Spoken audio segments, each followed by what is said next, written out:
Good morning, everybody. Welcome back. Hopefully everybody had a good weekend, all things considered. We are going to go on the record. It is Monday, March 23rd, 2026. This is State of Utah versus Meggan Sundwall, case 251401132. Council, let's talk about instructions. I appreciate the efforts that have gone into this over what was probably a long weekend. Sounds like you've got, or it looks like you've got a lot of the things narrowed. Yes, Judge, and actually I think we've narrowed it even further. The state originally was planning on arguing the lesser of murder be included. I think that we have decided that we don't believe that's necessary. So I think that...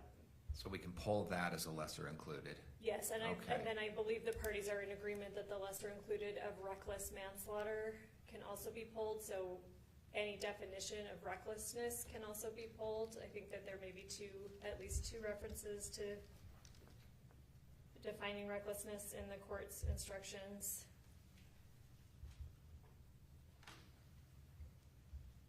Thank you. Is that your understanding, Mr. Williams? Yes. Thank you. Any other stipulations before I have questions for both of you? I think we generally stipulate, we found a few just minor little typos that if we go page by page, I can point them out. Like there was a missing of or two or something like that, but I'm happy to point. Perfect. That will be helpful. And then I think our main disagreements today are Scott submitted yesterday proposed language for the lack of duty instruction. We have arguments that I believe first such an instruction is not necessary, but if the court finds that it is, we proposed more language that I would argue includes more of the context and is appropriate given the definitions of causation in this case. And then also the state would argue in its proposed instructions, we included a condition of peril instruction. We would argue that that be placed back in. I think we also would like a instruction on intervening cause. I know that Melanie Haney, I believe, is maybe who is helping the court out, and she had some comments. We talked to folks in our admin that worked in appellate law, and he believed that having a definition of intervening cause is necessary because it's part of proximate cause. And so on appeal, if proximate cause is part of it and then intervening, it references intervening cause, and if that's not defined, that may run into some problems. That sounded very convoluted. I hope the court understands what I'm saying there. So, and we're going to get to that. Yeah, and we can go page by page. So let me open up. Are we going to work off your proposed instructions that had the highlights and stuff? Sure. Okay, great. Thank you. So the first question I have, and this is for the state, and you've hit on this, Ms. Hunt, is what is your theory of an intervening cause, and is there a basis for it? You're going to hit on that. I'll get a chance to respond. Another question, going to causation, is a question specifically is, can we just use the ordinary meaning of causation? Do we need a specific definition? Is there case law that says that we need a specific definition? And if so, what is it? And then a question for Mr. Williams on the no duty to provide aid. The question I have for you when we get there is there a case supporting this? Is there any precedent that you can point to when we get there? Let's start with the intervening cause issue, and is there a basis for that, and where are we gonna go with that? Ms. Hunt, do you want to give me some more detail? Yeah, and I don't know that there are facts. I think the reason that we're arguing it should be included is just that under definition of proximate cause, it refers to an intervening cause, perhaps interrupting the chain of events.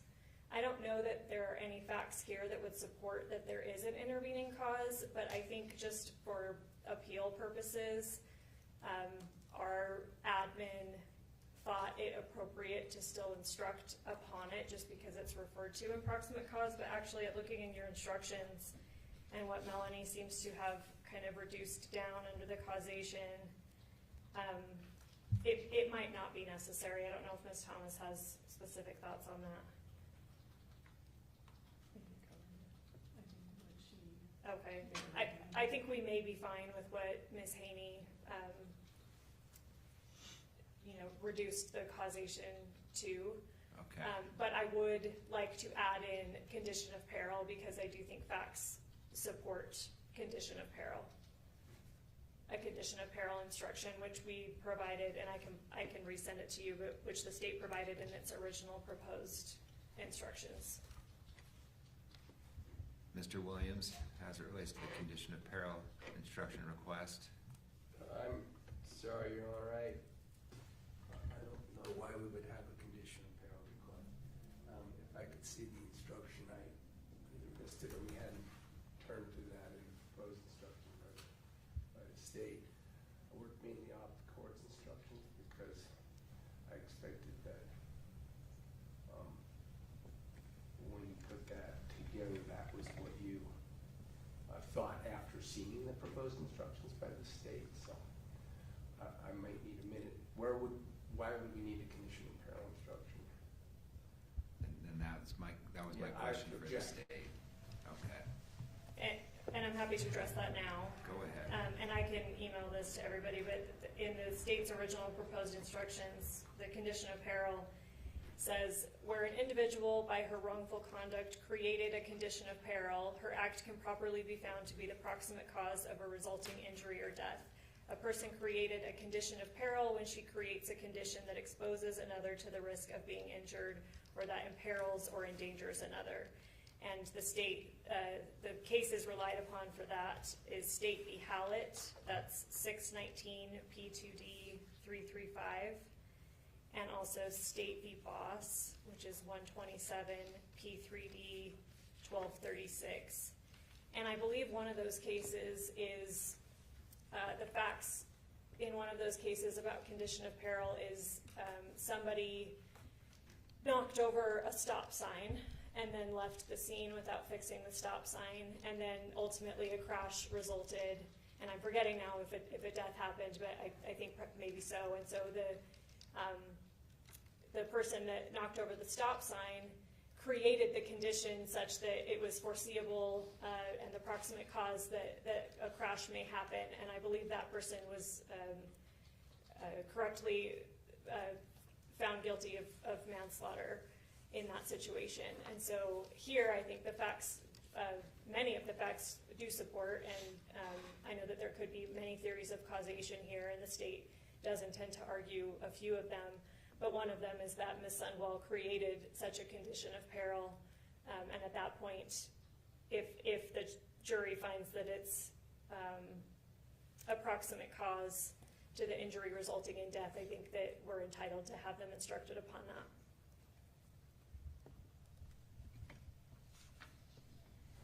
Anything else, Mr. Williams?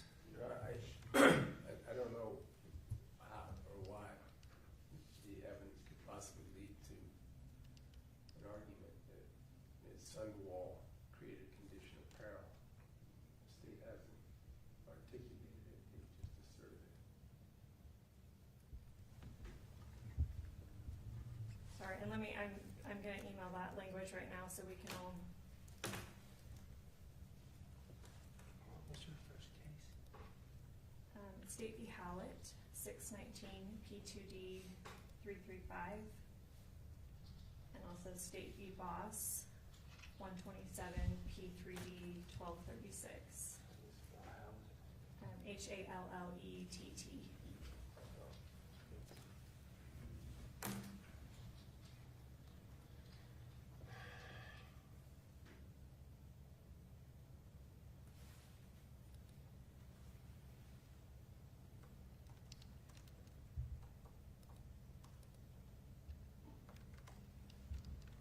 chance to look at that, Mr. Williams, before we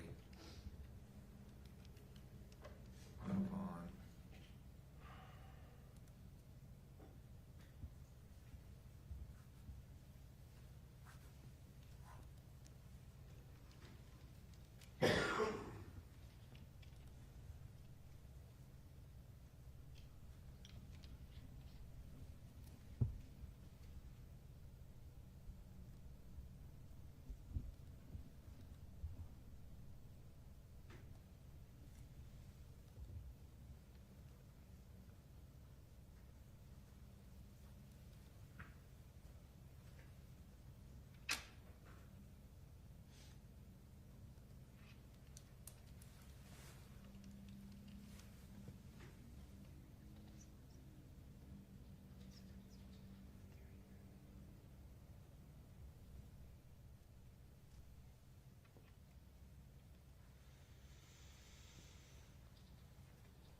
Mr. Williams, did you receive that yet?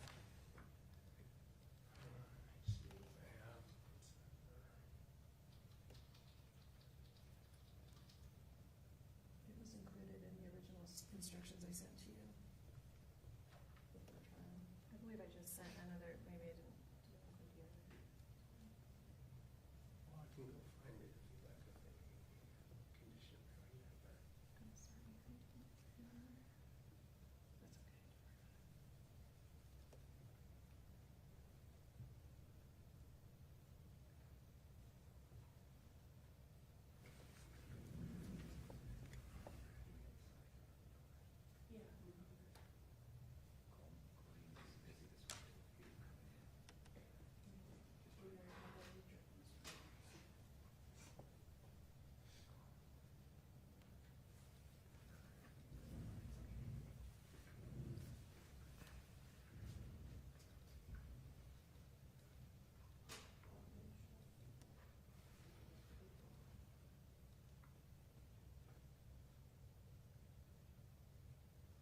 okay. I'm looking at the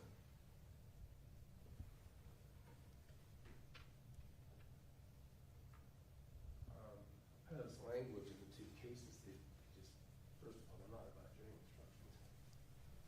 They almost don't even mention condition of peril, but they're both negligent homicide cases, and part of it is tied to that, to the notion of can you be negligent and do something that creates, I mean, I would ask the state to, the court to have the state specifically articulate what could possibly in this case be creating a condition of peril.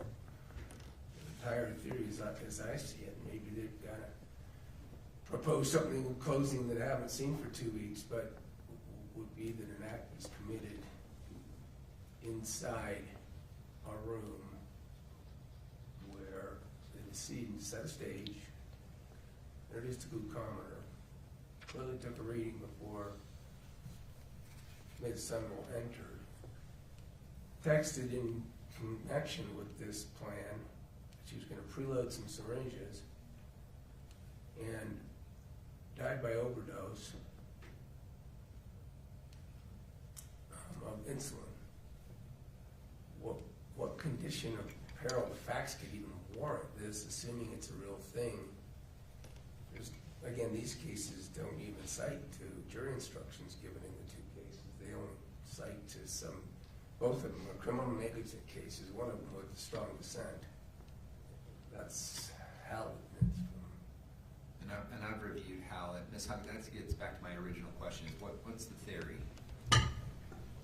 I think that's multifold, and I'll start at the beginning. So I think based on the evidence submitted, the jury could rationally find that the defendant caused the victim's death through the creation and control of a lethal medical condition, which includes planning, facilitation, monitoring of deteriorating blood glucose levels, and interfering with timely medical intervention. So even if the jury does not find beyond a reasonable doubt that Ms. Sundwall personally injected the substance, she did a number of affirmative acts that contributed to the cause. And then more specifically, Mr. Williams has referenced texts that Kacee was pre-filling syringes.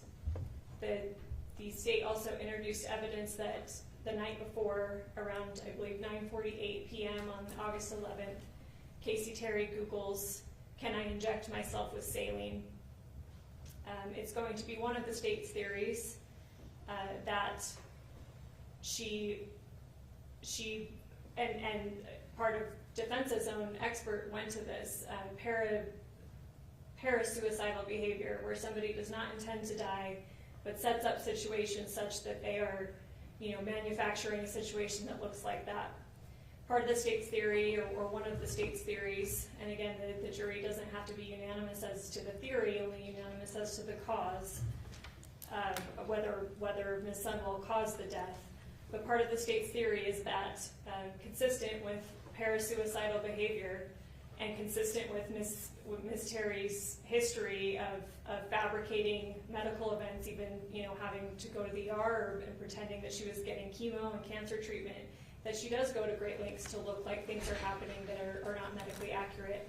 And one of our theories is that she prepared those syringes that were to be used and filled them with saline. And the defendant came over, and at some point, the defendant became wise to the fact that those syringes did not have insulin in them, and the defendant filled some other syringe with insulin. And then how that got administered, I think it can have been a number of ways, all of which I think lead ultimately to Ms. Sundwall being the cause. We know that promethazine, opioids, and Xanax were found in Ms. Terry's system. And we know that Ms. Sundwall herself said, "Do you want to take promethazine so you're asleep while this is happening?" one of the last texts she sent. So perhaps Ms. Terry fell asleep thinking that she was safe enough to do so, that she had pre-filled the syringes and that they were full of saline and that she was in no danger. And then she could carry on this lie that she had been telling of, "Look, nothing works on me. Insulin, I tried 4 bottles, I tried 9 vials, I'm getting the surgery so my body can accept medications. Look, nothing works." Or, she could not have been asleep, and perhaps the defendant caught her off guard and injected her with insulin. Or, especially, and this is where the condition of peril comes in and where the substantial factor and causation being more nuanced, which I do think that the court's instruction captures, is that the saline swap, the syringe swap that I think the evidence rationally supports that Ms. Sundwall could have engaged in, she could have swapped a syringe that had saline, put insulin in it, and handed it to Ms. Terry herself. Ms. Terry could have been the one that actually injected herself with that, believing it was saline. But at that point, the defendant has instigated a condition of peril, which has proximate cause and foreseeability that the insulin in that syringe was going to kill Ms. Terry. And facts and evidence, including the defendant's own expert about parasuicidal behavior, all support that. And I think a jury's entitled to hear about that, and the state's entitled to argue it because facts all support that. Anything else, Mr. Williams? Your Honor, Mr. Hancock's discussion of notions of suicide and the relationship and stuff in this case isn't evidence presented in connection with what happened in the room. I don't think they're entitled to these sorts of instructions and arguments just on wild speculation. The government has the requirement to present some sort of evidence. I granted there's a dearth of it for them in a variety of ways in terms of what happened in the room and what act. I mean, all of these theories, aggravated murder and aiding, require an act. And that's what the case is about. An act of just some wild theory that somehow Ms. Sundwall may have drawn up some insulin and so that Ms. Terry would take it and die, then that's covered. That doesn't create a condition of peril. That'd be aiding. That might be murder. These condition of peril notions is when you don't act intentionally. That's why the two cases you have are about negligence. It's when you don't intend an act, but by doing something negligently, or maybe even recklessly, you create some condition where you're criminally liable. Outside of recklessness and negligence, there's just no concept of condition of peril because you have to intentionally and knowingly cause the death. That's covered. Even by those arguments, you have to intend with knowledge that filling a syringe on premises was aiding or murder. Thank you. Ms. Hunt? Agreed, and I think we're talking less about the mental state, although obviously if Ms. Sundwall is filling up a syringe with insulin and either administering it herself, injecting it herself into Ms. Terry or handing it to Ms. Terry to inject, it obviously would be intentionally or knowingly leading to the death of Ms. Terry, given the information we know about insulin. But it goes primarily to causation, and I do not want the jury to have any confusion here. There is a scenario supported by facts and evidence where Ms. Sundwall does not have to have been the one to inject Ms. Terry. Primarily this, she swapped syringes at some point, and Ms. Terry injected herself with something she believed to be saline, believed to be harmless, and ended up causing her death, and that is the condition of peril. I do think that causation, the but-for and the substantial factor, I think it does cover part of that, but I don't want any doubt in the jury's mind that that has to mean that Ms. Sundwall necessarily did the injection herself. And in fact, I think that aiding, if we're looking at particularly under the suicide instruction, aiding means the act of providing the physical means. Providing means to administer, prescribe, distribute, or dispense. Similarly, in the aggravating factor of ag murder, the poison one, I'm sorry, let me just find that so I read it correctly.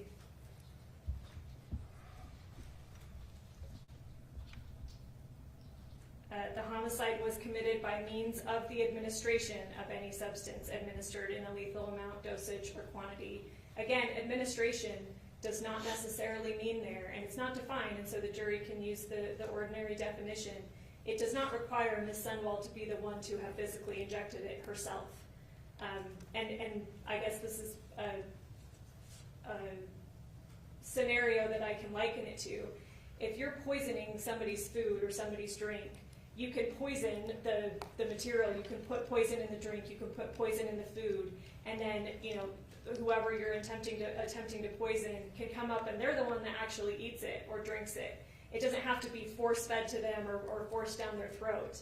But no doubt that person would still be administering them poison because, but for the poison being in there, they wouldn't have died. And if they knew the poison was in there, they wouldn't have eaten the food or drank the drink. So I think that administration is broader than Ms. Sundwall having to be the one that injected Ms. Terry. And I think that an ample amount of evidence here supports that. Why would Ms. Terry Google, is it okay to inject myself with saline the night before she knows that Ms. Sundwall is coming over with the goal, with Ms. Sundwall's goal at least, and perhaps Ms. Terry's at least plan of faking it or something. The goal that Ms. Sundwall has is that Ms. Terry ends up dead. And so I think there's ample evidence, and the state should be able to argue every theory supported by the evidence, and whether the jury believes that or not, that's the jury's province. Thank you. Let's move on to Mr. Williams, your no duty to provide aid instruction. Walk me through that. Yeah, the state throughout, Your Honor, the entirety of this litigation has told me they agree that instruction of no duty to aid would be appropriate. And even the response, which is the only communication I got over the weekend, last night, doesn't say they object. It just says they would like different language. The state didn't provide any. I think it's important to have a no duty to aid. Gosh, in this case, can you imagine any more important one? Because it's not the same every jurisdiction. In Utah, there's this Utah. So every jurisdiction isn't the same. People might have a mistaken notion about duty to aid. And so we simply let them know that in Utah, the law is there's no duty to aid. And then we have the conspiracy law in Utah that indicates that if you do, you'll be free from, prosecution or liability if you do so, and you do so anyway that's negligently or otherwise problematic. What do you think of the state's proposed language on the no duty to aid, their proposal? Did I miss it? I'm sorry, I did send it this morning. I don't read my emails while I drive. So Go ahead and look at that, and we can discuss.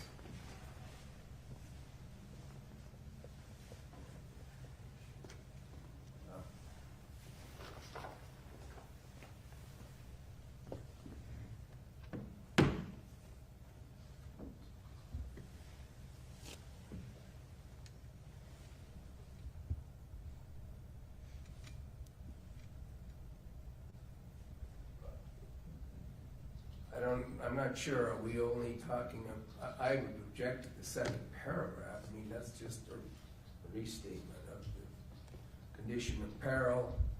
I don't think if we're instructing them either, we would instruct them it's not ordinarily required to provide medical assistance to another person in distress. The reason ordinarily, I don't know where that comes from. They can say, I suppose, it doesn't come from any law that I've ever seen. And that was my question originally too. Do we have any case law from either side supporting this?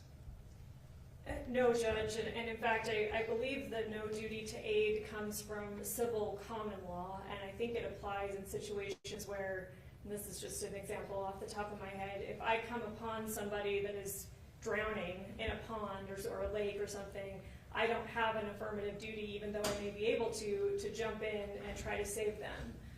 Similarly, if Ms. Sundwall just came upon Ms. Terry having injected herself with insulin and is obviously struggling, she may not have a duty to provide care, even though she is capable of it.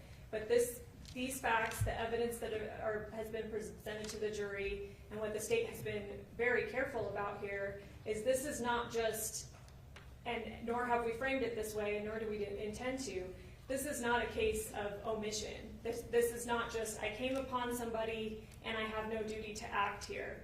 the evidence supports that the defendant took a repeated series of affirmative acts to block aid, to put in motion the condition of peril under multiple theories. And so I think that all of this is covered. So number one, I would object to there being an instruction at all on it, because I think it's all covered in the causation instructions that the court has proposed. But if the court does think it's appropriate, I think that, referencing, and I couldn't find a case either used in a criminal setting of a duty to aid or no duty to aid. The Good Samaritan law does not spell out that you have no duty to aid. It merely says that if you do step in a situation like that, and like Mr. Williams said, if you mess up, then you're not going to be subject to civil liability or you can't be sued. But here, what we have, and what Mr. Williams has presented is perhaps a technically correct view of what common law is understood to be, civil common law, but it's not complete, and it misleads the jury in this context, because here, I mean, if the jury is just told Meggan Sundwall had no duty to help at all, then they are missing the law that supports, situations where she would have some kind of duty, the condition of peril, where she would have caused the death by this string of affirmative acts. And the jury is, I think, entitled to, in context, if they're instructed on no duty to aid, they certainly ought to be instructed on situations where if the defendant has created the situation, if the defendant has set in motion affirmative acts or a condition of peril that are a substantial factor in the decedent's death, then in all fairness, it has to be taken together for them to understand, because otherwise, they read no duty to aid and they think the analysis just stops there, and that's simply not the law. So number one, I would say we object to any instruction on this at all, because there is no criminal case law or context or criminal statute in Utah that implicates it. But number two, the facts are just so much more than what the no duty to aid contemplates. Thank you. And I guess I'm really just concerned about your second sentence, is it just seems to reaffirm or meld with your other proposed condition of peril instruction. Judge, I'm sorry, may I add to Ms. Hunt's Go argument? I think Mr. Williams' language comes from, or his desire to include the no duty to aid comes from 78B-4-501, the Good Samaritan law. Subsection 2 of that provision explicitly limits that to rendering somebody who doesn't provide aid to liability for civil damage or penalties. In addition, that section also indicates that the person is liable if they are grossly negligent or caused the emergency. So there's no absolute duty or lack of duty to aid. It is A, it's civil rather than criminal, and B, there are limitations on that particular language that need to be provided if your Honor is going to include a no duty to aid instruction. Thank you. Anything else, Mr. Williams, just for the record? Sorry, yeah, I feel a little rope-a-dope on this because until this morning, the state had said they agree that such a basic common law does derive from common law. I can't imagine a case where it would apply more appropriately in the criminal context. Just that there's no criminal case law never means that, that something's not available. We're not going to see a case like this ever on appeal, on a decision that matters, because this law even is going to be changed. But for this case and these facts, the jury shouldn't need to think that they can convict Ms. Sundwall, and there's been a lot of focus indeed upon the fact that Ms. Sundwall is a nurse, that Meggan Sundwall had some sort of duty notwithstanding what Kacee did to herself, even if Ms. Sundwall didn't do anything to help, didn't aid, or didn't intentionally cause, that she somehow maybe still had a duty under the law to do something. For instance, of course, when Ms. Terry became unconscious, and that big gap, that multi-hour gap, should not be considered by the worry would be that the jury would think, well, if you didn't do something then, that must be criminal. So that's where this comes from, the specific facts of this case together with the common law, which the state hasn't denied, notion of no duty to act. It's just a basic statement that I put together. I didn't know last night that it was, again, a representation of beer. The state might seek to modify the language of what I proposed. The Good Samaritan law, to the extent it's relevant at all, it'd be hard to figure that out, right? Because it just says if you do, then ... Which, by the way, clearly is law that suggests you didn't have to. Because it says that if you do, you can't be held liable. Why isn't it law that you don't have to? At any rate, and then also in subsection 2, it refers specifically to rendering emergency care. If we want to adopt that language somehow into the no duty, for instance, no duty to render, I think, emergency care. Let me see what my proposal was, but we can work that out in some sort of common language. No duty, in Utah there is no duty for a person to provide emergency care. That's the language from the Good Samaritan. Not the no duty part, but it's about rendering emergency care. So there it is in law. Thank you. And again, Judge, the state is not framing this as an omission case. There's ample evidence that the defendant took several steps of affirmative acts to either delay or prevent medical aid reaching Ms. Terry. And I think if the judge determines that a no duty to aid instruction is appropriate, then again, Mr. Williams' proposal is incomplete because it leaves out that if you create the condition of peril, if you set in motion all of these things, then it does become part of causation. And so I think that as Mr. Williams has proposed it, is incomplete and misleading. Thank you. Does anybody else, and counsel, do either of you wish to make an additional record as to the issues we talked about on the contested instructions this morning? Before we get into the grammatical issues that we can easily fix. Oh, I do think the state is entitled to under obstructing justice. I think the evidence supports 2 ways that happened. Number 1, the text message deletion of the topics that obviously are incriminating. And number 2, the lie to the police, that she has no idea what happened. The phone call later, at that, it shows that her story is evolving and that she knew that what Kacee, I think she says, I knew what she was doing and I didn't help. So that is obviously a lie to the police. I know Mr. Williams' argument was that was not the theory under which it was found over at preliminary hearing. I don't have the case law pulled up right before me, but I think there is case law that the state is not held to the theory found over at preliminary hearing, and in fact, both theories were presented at preliminary hearing, even if it's not the theory that the court deliberately bound over upon. I know that we presented testimony from her interview that she had no idea what happened, and I know that we did play that phone call where she's saying something contradictory and that she knew what Kacee was doing and she didn't help her. And so I think the state is entitled to both theories. I think that obviously the jury would have to be unanimous as to at least one, but the evidence in the state's mind supports both. Mr. Williams? On the law, especially recent law, I believe it's clear that bind over has to be with specificity as to if there are multiple wrongs. Quite frankly, that's why they would have to have 2 counts.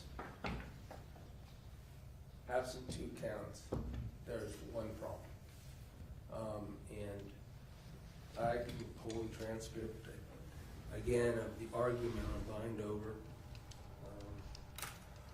Or perhaps, Your Honor, we maybe could look at your order on bind over, but it's, in my position, it's been clear that this case has proceeded to this point on obstruction by deleting text messages. By the way, that's exactly what the police officer says to her in the interview that the jury's going to hear. Deleting text message, that's obstruction of justice. That's what the officers, now, that doesn't limit the state to their arguments on the back. I mean, those aren't the only facts that limit it, but on notice, due process notice, specificity law,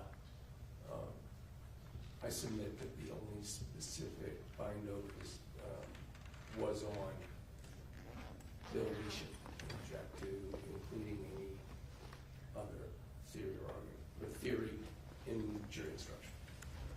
I think if the court is, in the event that the court is persuaded by Mr. Williams' argument there, I think then we do need one of those unanimity instructions that says that, you may have heard that a crime happened more times than is charged. Then I think we would need it to be clear, and I'll make it clear in closing that if there is only one theory of obstructing submitted to the jury, deleting texts, they obviously, and I'm going to talk about the fact that Ms. Sundwall lied to police, I think that we would need to add that instruction that you may have heard that a crime was committed more times than was charged. You need to be unanimous about the activity that accomplishes or satisfies that element.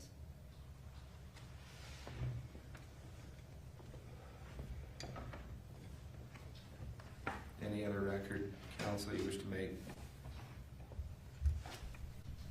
I don't believe so on that. I made my argument. I hope I have made the record clear that there should only be that count, that argument. I'm sorry, not argument, that position. Of course, an act of lying, there could be all sorts of other things that would be obstruction. In a case, they're here for the state to argue as to intent and motive and all that. That doesn't mean we need any more instructions. Thank you. Anything else? Not specifically on the jury instructions, but I do want the record to be clear. Obviously, a number of different types of hearsay came in at trial, and I just wanted the record to be clear about the stipulations that counsel arrived at to get those things in. Some examples are, obviously, we let in the crime lab reports on the testing of the vial and the syringe. We did not have crime lab people come testify about that stuff. Mr. Williams had agreed to stipulate to chain of custody and anything essentially, and Mr. Williams, correct me if I'm wrong, but essentially anything that Detective Farney was aware that happened in the investigation, he stipulated to allow her to testify about those results. So I wanted that on the record too, because that was stipulation and agreement that the parties reached ahead of time. Thank you. Anything else? I'm not, just for the record, I'm not sure what stipulation means. What has happened is that in the interest of smooth trial, I made no objection to foundation for matters to allow the state to not have to present chain of custody, because I stipulate to anything Farney said. Second of all, I mean, the record is clear on what objections were made or not made. Thank you.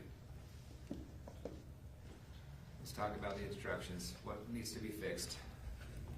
Let's see. In scrolling down, I think the first thing that is flagged is obviously we need to take out defendant's testimony instruction. That's been taken out. Okay. The next one, an offense requires both conduct and mental state. I believe that we can take out recklessly. I don't know that any of we're not requesting a lesser of reckless manslaughter, and I don't believe any of the other counts include a reckless mind state. And I've taken that out. Okay. The state is okay on the next page with taking out motive instruction, because I think, obviously the pecuniary gain aggravator under murder, encapsulates motive. And similarly, I think obstructing justice, there has to be at least some kind of degree of motive. You have to, one of the elements is, in order to hinder, prevent, delay, or something, the investigation. So I think that hints at a motive too. So I think that this motive instruction may be confusing to the jury given the facts of this case. So I think we're okay to delete that. I don't know if Mr. Williams' position on that for sure. I think I indicated that we don't need a motive instruction. Okay. Thank you. Not sure that we ever do. But it's given. The next highlighted green section, I don't know why it's highlighted. It seems appropriate to me here. Maybe it was just, whether lessers were going to be included or something like that. I don't know if aiding suicide, she certainly wasn't charged with that. I don't know if that needs to be part of this instruction, since it is going to be included as an option for the jury to consider. I'm sorry, Your Honor, I'm trying to keep track of which instructions. Oh, sorry, I'm on defendant's charges. I believe it's page, I don't know that I have the right page numbers here. Yeah, I don't have any page numbers either. I think we've changed the name of aiding suicide manslaughter to just manslaughter, since that's the only theory. Is that your question?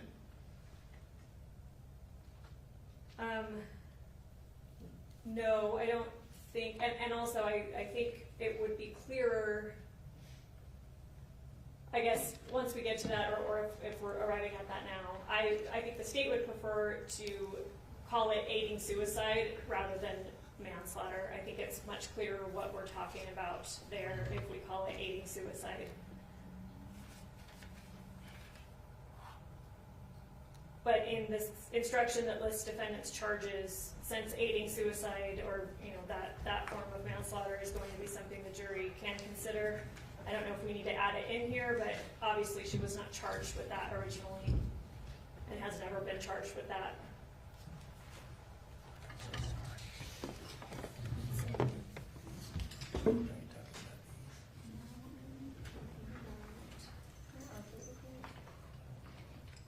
Here, the defendant's charges here, sorry. That's it. Having a little trouble. No charge. And again, I'm not quite sure why it was highlighted. I don't know if Ms. Haney thought that if lessers are part of it, that they need to be included here. I don't know what the court's opinion on that is. Defendant's charges instruction? Yes. I have no objection to just removing it. It's, at best, it's duplicate of the elements. And it is awkward in this particular case insofar as the state did not agree, didn't charge the aiding. So the aiding is better described as a lesser. I think I agree with that. I would like to keep this instruction in though, because I think it does emphasize that the state has the burden of proving beyond a reasonable doubt all of the elements of the crimes charged. And I think that that's probably appropriate. Thank you. I think that's in the elements instruction. I'll submit it, but if it's modified, I'm not sure I understand what the proposed modification is. I guess I'm not proposing a modification anymore. I'm just saying that the state is okay with including it, but I'll defer to the court. Thank you. Next instruction. The lesser included offenses, again, we're not seeking murder and reckless manslaughter. The only technically lesser here is the aiding suicide, and again, for clarity, the state would like to have it just called aiding suicide and not have the word manslaughter as part of that.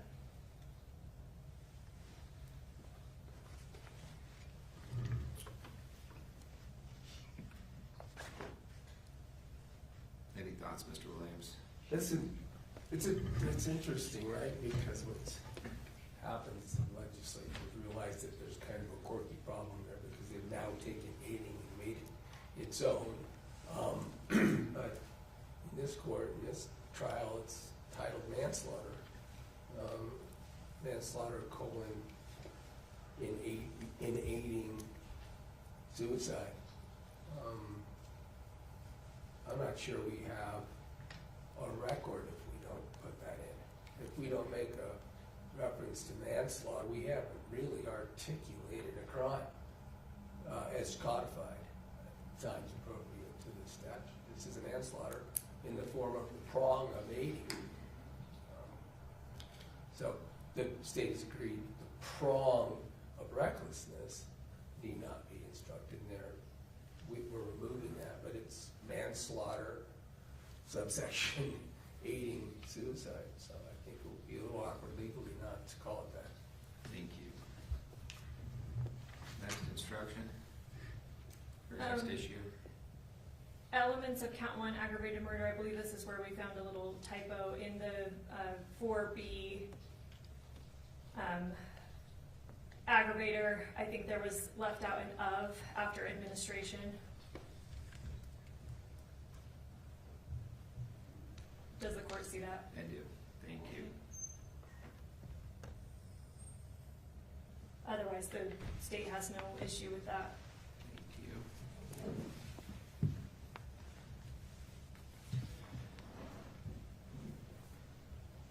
Next issue, I think we can take out, as we stated, the lesser included of murder. do that. Similarly, the lesser included of reckless manslaughter. Thank you.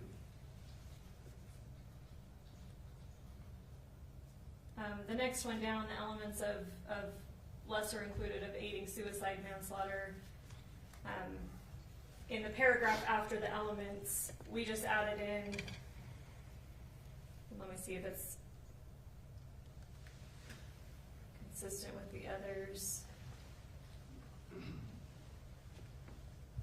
So to compare, in count 1 aggravated murder, in that paragraph below the elements, it says, if every element has been proven beyond a reasonable doubt, then you must find the defendant guilty of aggravated murder. In aiding suicide, we added, because before it just said, if every element has been proven, you must find the defendant guilty. And we added of aiding suicide manslaughter. And then on the other hand, if you are not convinced, you must find the defendant not guilty of aiding suicide manslaughter, just to specify that of that charge. Does that make sense?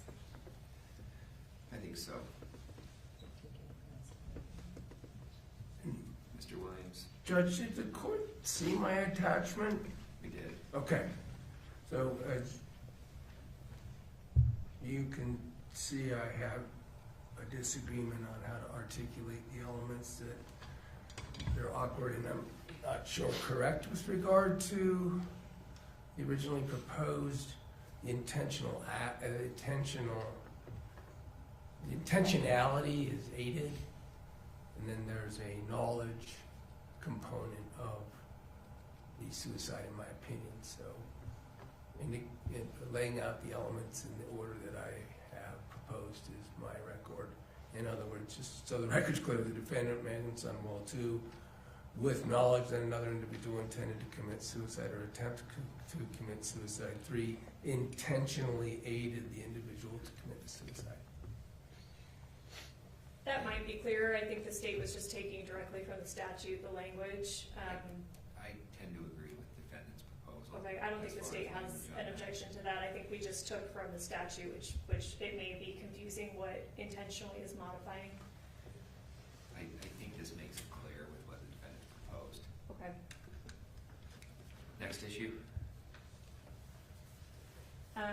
Again, I think the next one that's highlighted is obstructing justice, and I think the arguments have been made to Your Honor about whether multiple ways of doing that is going to be allowed.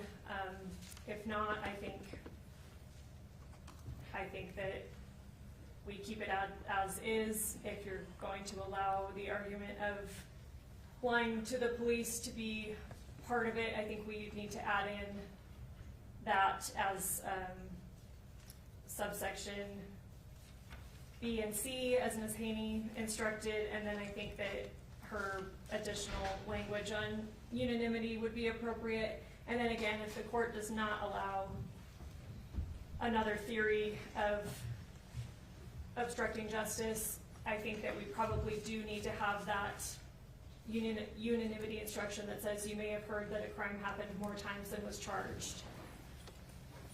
And that's in Muji. I don't have it in front of me, but I think that that would be appropriate to add.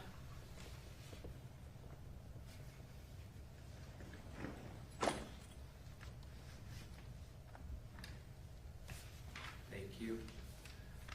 Mr. Williams, any thoughts?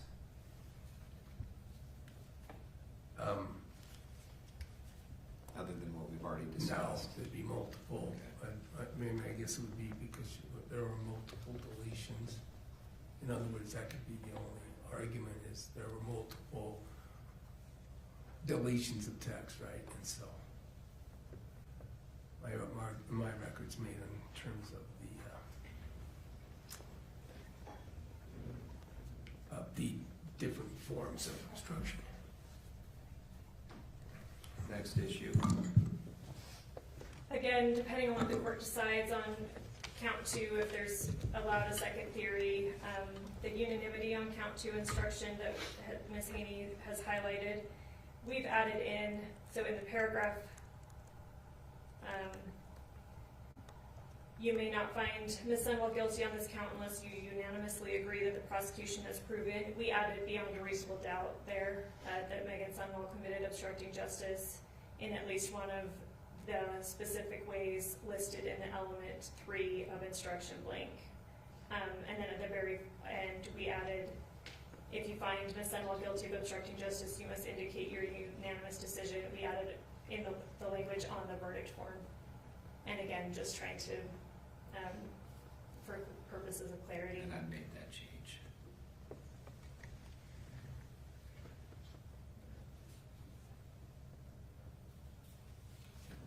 Next issue. Ms. Haney made a comment on the definition of intentionality.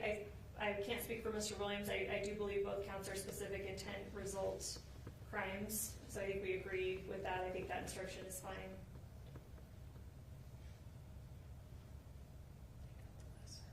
And then under the next instruction, definition of knowingly, we are taking out the lesser included offense of murder.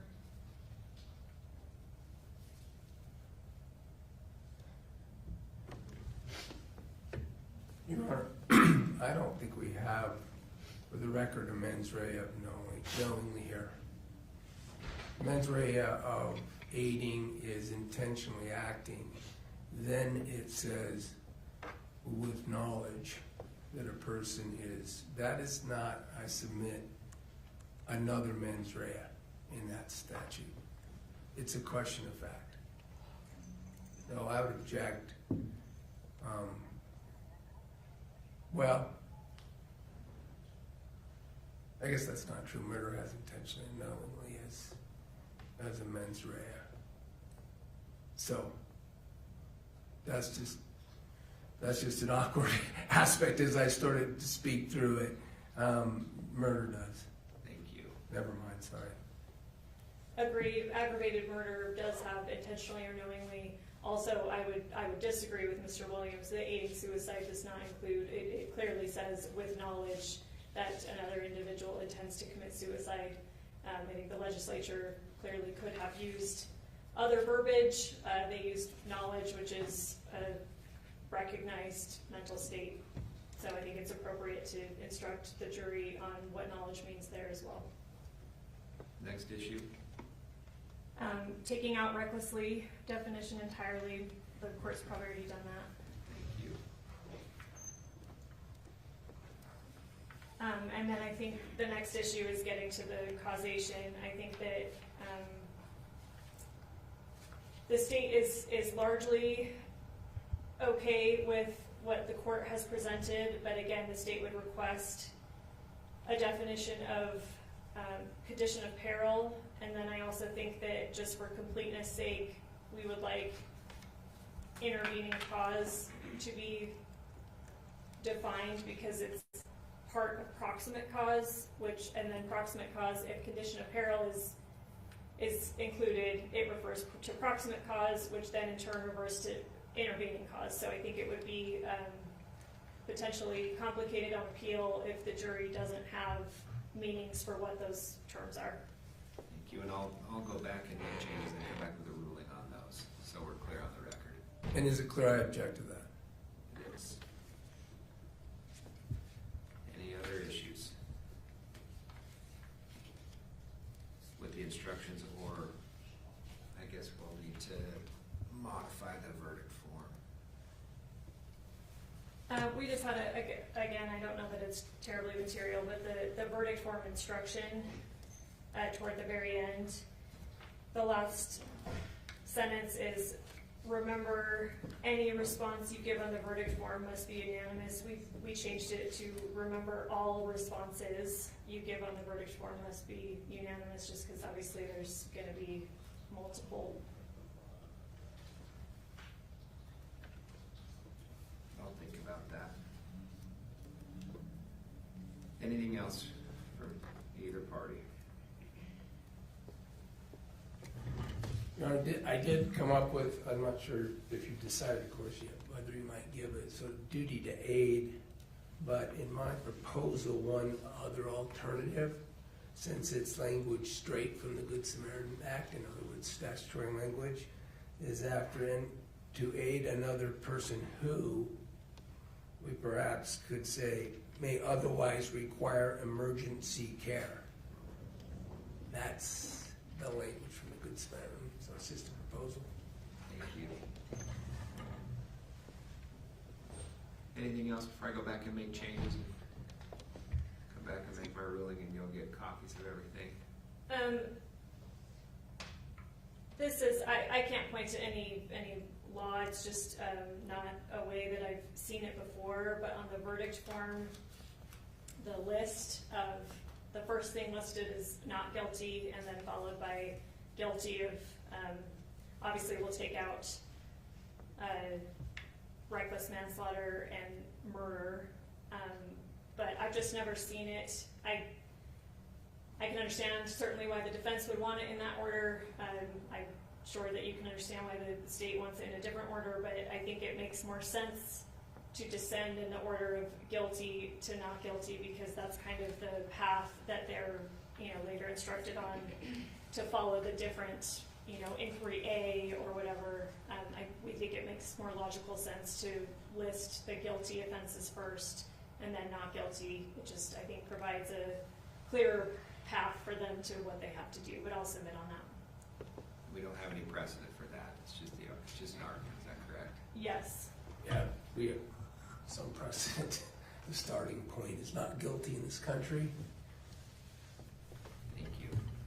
All right. I'll go back and make my changes. I'll come out and rule on the two main instructions that we had detailed argument on. The jury will Excuse me. be here in about 20 minutes. We'll get copies for them. You'll have copies. I'll give you a chance to review them. And then we'll get started. Thank you, Your Honor. Thank you all for your efforts. Be back in a moment. All rise.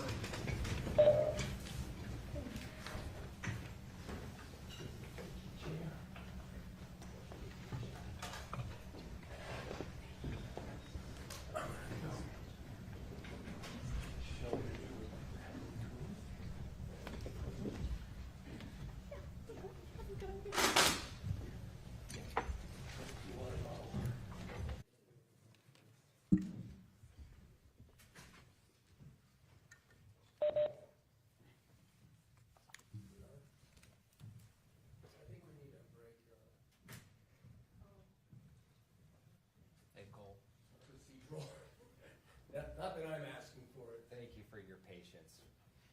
Oh, yes. Come out for just a second. Back this way real quick. Sorry about that.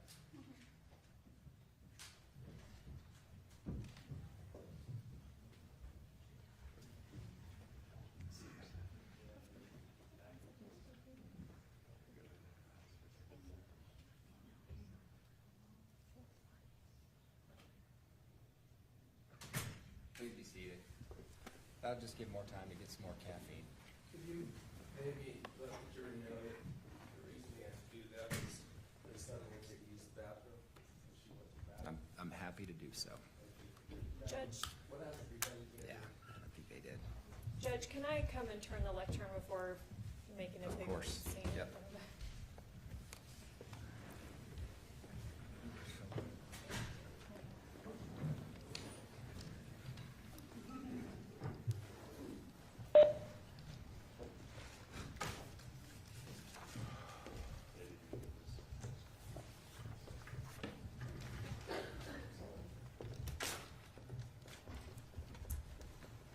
Thanks, Mr. Williams.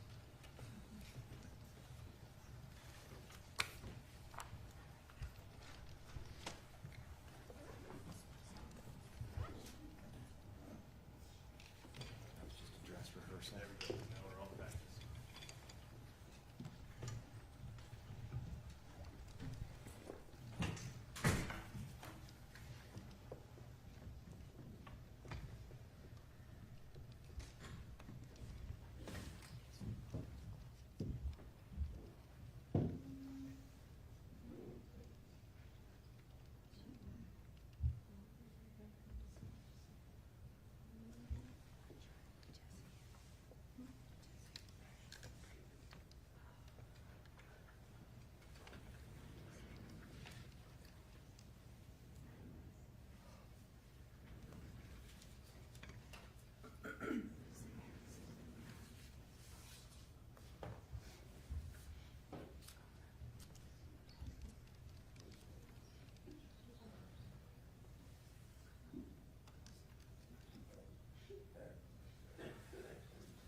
Please be seated.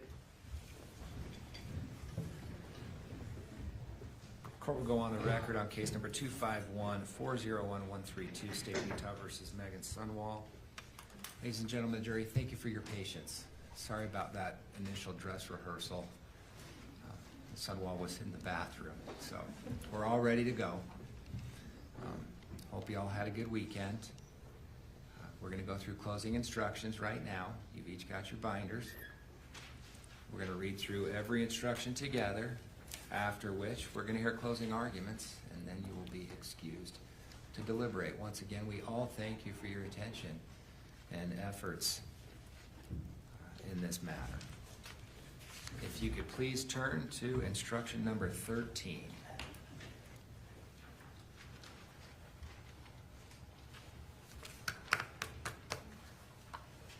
Everybody there? Closing roadmap. All right, let's get started. Instruction number 13, closing roadmap. Members of the jury, you now have all the evidence. 3 things remain to be done. First, I will give you additional instructions that you will follow in deciding this case. Second, the lawyers will give their closing arguments. The prosecutor will go first, then the defense. Because the prosecution has the burden of proof, the prosecutor may give a rebuttal. Third, you will go to the jury room to discuss and decide the case. Instruction number 14, juror duties. As jurors, you have 2 main duties. The first duty is to decide from the evidence what the facts are. Deciding what the facts are is your job, not mine. You are the exclusive judges of all questions of fact. The second duty is to take the law I give you in the instructions, apply it to the facts, and decide if the prosecution has proved the defendant guilty beyond a reasonable doubt. You are bound by your oath to follow the instructions that I give you, even if you personally disagree with them. This includes the instructions I gave you before trial, any instructions I may have given you during the trial, and these instructions. All the instructions are important, and you should consider them as a whole. The order in which the instructions are given does not mean that some instructions are more important than others. Whether any particular instruction applies may depend on what you decide are the true facts of the case. If an instruction applies only to facts, circumstances that you find do not exist, you may disregard that instruction. Perform your duties fairly. Do not let any bias, sympathy, or prejudice that you may feel toward one side or the other influence your decision in any way. Instruction 15, legal rulings. During the trial, I have made certain rulings. I made those rulings based on the law and not because I favor one side or the other. However, if I sustain an objection, if I did not accept evidence offered by one side or the other, or if I ordered that certain testimony be stricken, then you must not consider those things in reaching your verdict. Instruction number 16, judicial neutrality. As the judge, I am neutral. If I have said or done anything that makes you think I favor one side or the other, that was not my intention. Do not interpret anything I have done as indicating that I have any particular view of the evidence or the decision you should reach. Instruction 17, evidence. You must base your decision only on the evidence that you saw and heard here in court. Evidence includes what the witnesses said while they were testifying under oath, any exhibits admitted into evidence, and any facts to which the parties have stipulated. That is to say, any fact to which they have agreed. Nothing else is evidence. The lawyer's statements and arguments are not evidence. Their objections are not evidence. My legal rulings and comments, if any, are not evidence. In reaching a verdict, consider all the evidence as I have defined it here and nothing else. You may draw all reasonable inferences from that evidence. Instruction number 18, items not admitted into evidence. Transcripts, police reports, or other written audio or visual materials may have been referenced during the trial, but not admitted as exhibits. It is common during deliberations for jurors to ask to review these materials or to have transcripts of what witnesses said during the trial or during trial. These materials, other than what may have been admitted as exhibits, may not be requested as part of your deliberations. Instruction number 19, witness credibility. In deciding this case, you will need to decide how believable each witness was. Use your judgment and common sense. Let me suggest a few things to think about as you weigh each witness's testimony. How good was the witness's opportunity to see, hear, or otherwise observe what the witness testified about? Does the witness have something to gain or lose from this case? Does the witness have any connection to the people involved in this case? Does the witness have any reason to lie or slant the testimony? Was the witness's testimony consistent over time? If not, is there a good reason for the inconsistency? If the witness was inconsistent, was it about something important or unimportant? How believable was the witness's testimony in light of other evidence at trial? How believable was the witness's testimony in light of human experience? Was there anything about the way the witness testified that made the testimony more or less believable? In deciding whether or not to believe a witness, you may also consider anything else you think is important. You do not have to believe everything that a witness said. You may believe part and disbelieve the rest. On the other hand, if you are convinced that a witness lied, you may disbelieve anything the witness said. In other words, you may believe all, part, or none of a witness's testimony. You may believe many witnesses against one or one witness against many. In deciding whether a witness testified truthfully, remember, no one's memory is perfect. Anyone can make an honest mistake. Honest people may remember the same thing, same event differently. Instruction number 20, fact and expert witnesses. There are two types of witnesses, fact witnesses and expert witnesses. Usually a fact witness can testify only about the facts that he or she can see, hear, touch, taste, or smell.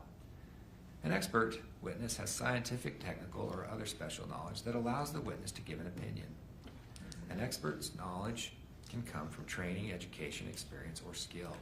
Experts can testify about facts and they can give their opinion in their area of expertise. You may have to weigh one expert's opinion against another's. In weighing the opinions of the experts, you may look at their qualifications, the reasoning processes the experts used, and the overall credibility of their testimony. You may also look at things like bias, consistency, and reputation. Use your common sense in evaluating all witnesses, including expert witnesses. You do not have to accept an expert's opinion. You may accept it all, reject it all, or accept part of it and reject part.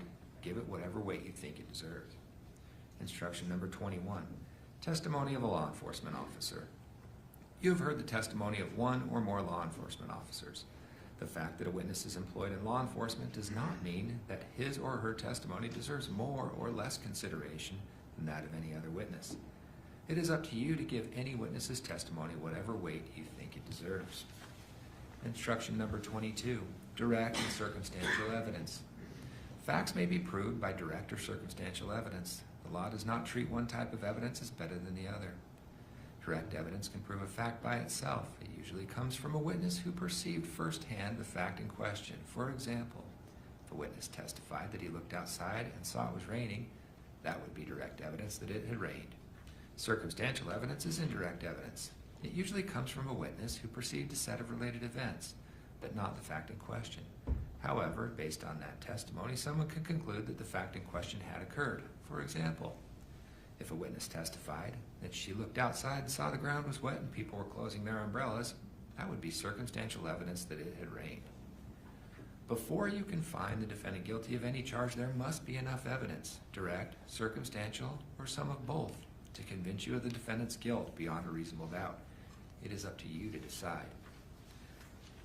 Instruction number 23, presumption of innocence. Remember, the fact that Meggan Sundwall is charged with a crime is not evidence of guilt. In addition, the defendant does not have to prove anything.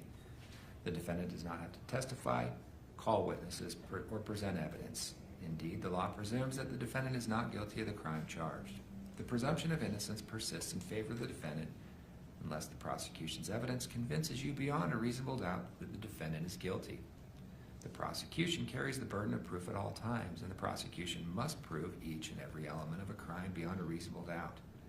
Until the prosecution has satisfied that burden, you must presume the defendant is not guilty. Instruction number 24, beyond a reasonable doubt. The prosecution has the burden of proving the defendant guilty beyond a reasonable doubt. Proof beyond a reasonable doubt is proof that leaves you firmly convinced of the defendant's guilt. There are very few things in this world that we know with an absolute certainty, and in criminal cases, the law does not require proof that overcomes every possible doubt. If the evidence leaves you firmly convinced that the defendant is guilty of the crime charged, you must find the defendant guilty. On the other hand, if there is a real possibility that the defendant is not guilty, you must give the defendant the benefit of the doubt and return a verdict of not guilty. Instruction number 25. Defendant chose not to testify. A person accused of a crime may choose whether or not to testify. In this case, the defendant chose not to testify. Do not hold that choice against the defendant. Do not try to guess why the defendant chose not to testify. Do not consider it in your deliberations. Decide the case only on the basis of the evidence. The defendant does not have to prove that he is not guilty. That she is not guilty. The prosecution must prove the defendant's guilt beyond a reasonable doubt. Instruction number 26. An offense requires both conduct and mental state. A person cannot be found guilty of a criminal offense unless the prosecutor proves that the person's conduct is prohibited by law and, at the time the conduct occurred, the person demonstrated a particular mental state specified by law. Conduct can mean both an act or the failure to act when the law requires a person to act. An act is a voluntary movement of the body and can include speech. As to the mental state requirement, the prosecution must prove that at the time the person acted or failed to act, he or she did so with a particular mental state. For a criminal offense, the law defines what kind of mental state the person had to have, if any. For some crimes, the defendant must have acted intentionally or knowingly. For other crimes, it is enough that the defendant acted recklessly, with criminal negligence, or with some other specified mental state. Shortly, I will instruct you on the specific conduct and the mental state that the prosecution must prove beyond a reasonable doubt before the defendant can be found guilty of a crime. Instruction number 27, inferring the mental state. The law requires that the prosecutor prove beyond a reasonable doubt that the defendant acted with a particular mental state. Ordinarily, there is no way that a person's mental state can be proved directly because no one can tell what another person is thinking. A person's mental state can be proved indirectly from the surrounding facts and circumstances. This includes things like what the person said, what the person did, and any other evidence that shows what was in the person's mind. Instruction number 28, consideration of multiple offenses. Meggan Sundwall has been charged with more than one crime. It is your duty to consider each charge separately. You do not need to consider the charges in any particular order. For each crime charge, consider all of the evidence related to that charge. Decide whether the prosecution has presented proof beyond a reasonable doubt that the defendant is guilty of that particular crime. Your verdict on one charge does not determine your verdict on any other charge. Instruction number 29, do not consider punishment. In making your decision, do not consider what punishment could result from a verdict of guilty. Your duty is to decide if the defendant is guilty or not guilty. Punishment is not relevant to that decision. Instruction number 30, defendant's charges. Meggan Sundwall is charged with the following crimes. Count 1, aggravated murder. Count 2, obstruction of justice. To these charges, the defendant has entered pleas of not guilty. These pleas cast upon the state the burden of proving beyond a reasonable doubt all of the elements of the crimes charged. These elements are set forth in the following instructions. Instruction number 31, count 1, lesser included offense. Count 1 charges the defendant with aggravated murder. Manslaughter is a lesser included offense of that charge. As you deliberate, you must determine whether the defendant is guilty of aggravated murder, guilty of manslaughter, or not guilty of either offense. The law does not require you to make these determinations in any particular order. However, you cannot find the defendant guilty of more than one offense. In other words, you can only return one verdict on count 1. Guilty of aggravated murder, guilty of manslaughter, or not guilty. The elements for aggravated murder are set forth in Instruction 32. The elements for manslaughter are set forth in Instruction 33. Instruction 32, elements of count 1, aggravated murder. Meggan Sundwall is charged in count 1 with committing aggravated murder on or about August 12, 2024. You cannot convict her of this offense unless, based on the evidence, you find beyond a reasonable doubt that each of the following elements. 1, the defendant Meggan Sundwall. 2, intentionally or knowingly. 3, cause the death of Kacee Terry. 4, under one or more of the following aggravating circumstances. A, the homicide was committed for pecuniary gain, or B, the homicide was committed by means of the administration of any substance administered in a lethal amount, dosage, or quantity. After you carefully consider all the evidence in this case, if you are convinced that each and every element has been proved beyond a reasonable doubt, then you must find the defendant guilty of aggravated murder. On the other hand, if you are not convinced that each and every element has been proved beyond a reasonable doubt, then you must find the defendant not guilty of aggravated murder. To find the defendant guilty of aggravated murder, you must unanimously agree the prosecution has proven at least one aggravating circumstance listed in element 4 beyond a reasonable doubt. You must also unanimously agree which circumstance or circumstances the state has proven. Instruction number 33, elements to the lesser included offense of manslaughter. You have been instructed that manslaughter is a lesser included offense of aggravated murder. You cannot convict Meggan Sundwall of manslaughter unless, based on the evidence, you find beyond a reasonable doubt each of the following elements. 1, the defendant Meggan Sundwall. 2, with knowledge that another individual intended to commit suicide or attempt to commit suicide. 3, intentionally aided the individual to commit suicide. After you carefully consider all the evidence in this case, if you are convinced that each and every element has been proved beyond a reasonable doubt, then you must find the defendant guilty of manslaughter. On the other hand, if you are not convinced that each and every element has been proved beyond a reasonable doubt, then you must find the defendant not guilty of manslaughter. Instruction number 34, elements of count 2, obstruction of justice. Meggan Sundwall is charged in count 2 with committing obstruction of justice on or between August 12, 2024 and August 19, 2024. You cannot convict her of this offense unless, based on the evidence, you find beyond a reasonable doubt each of the following elements. 1, the defendant Meggan Sundwall. 2, with the intent to hinder, delay, or prevent the investigation, apprehension, prosecution, conviction, or punishment of any person regarding conduct that constitutes a criminal offense. 3, did one or more of the following. A, altered, destroyed, concealed, removed any item or other thing, namely deleted text messages, between the defendant Kacee Terry, or B, provided false information regarding the conduct constituting an offense or any other material aspect of the investigation, namely lied to law enforcement.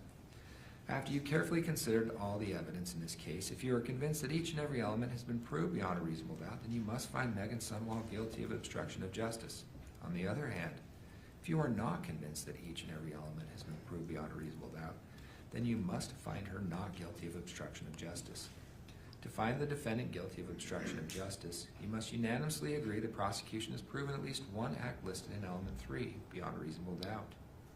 You must also unanimously agree which acts or acts the state has proven. You must also unanimously agree which criminal offense investigation she obstructed.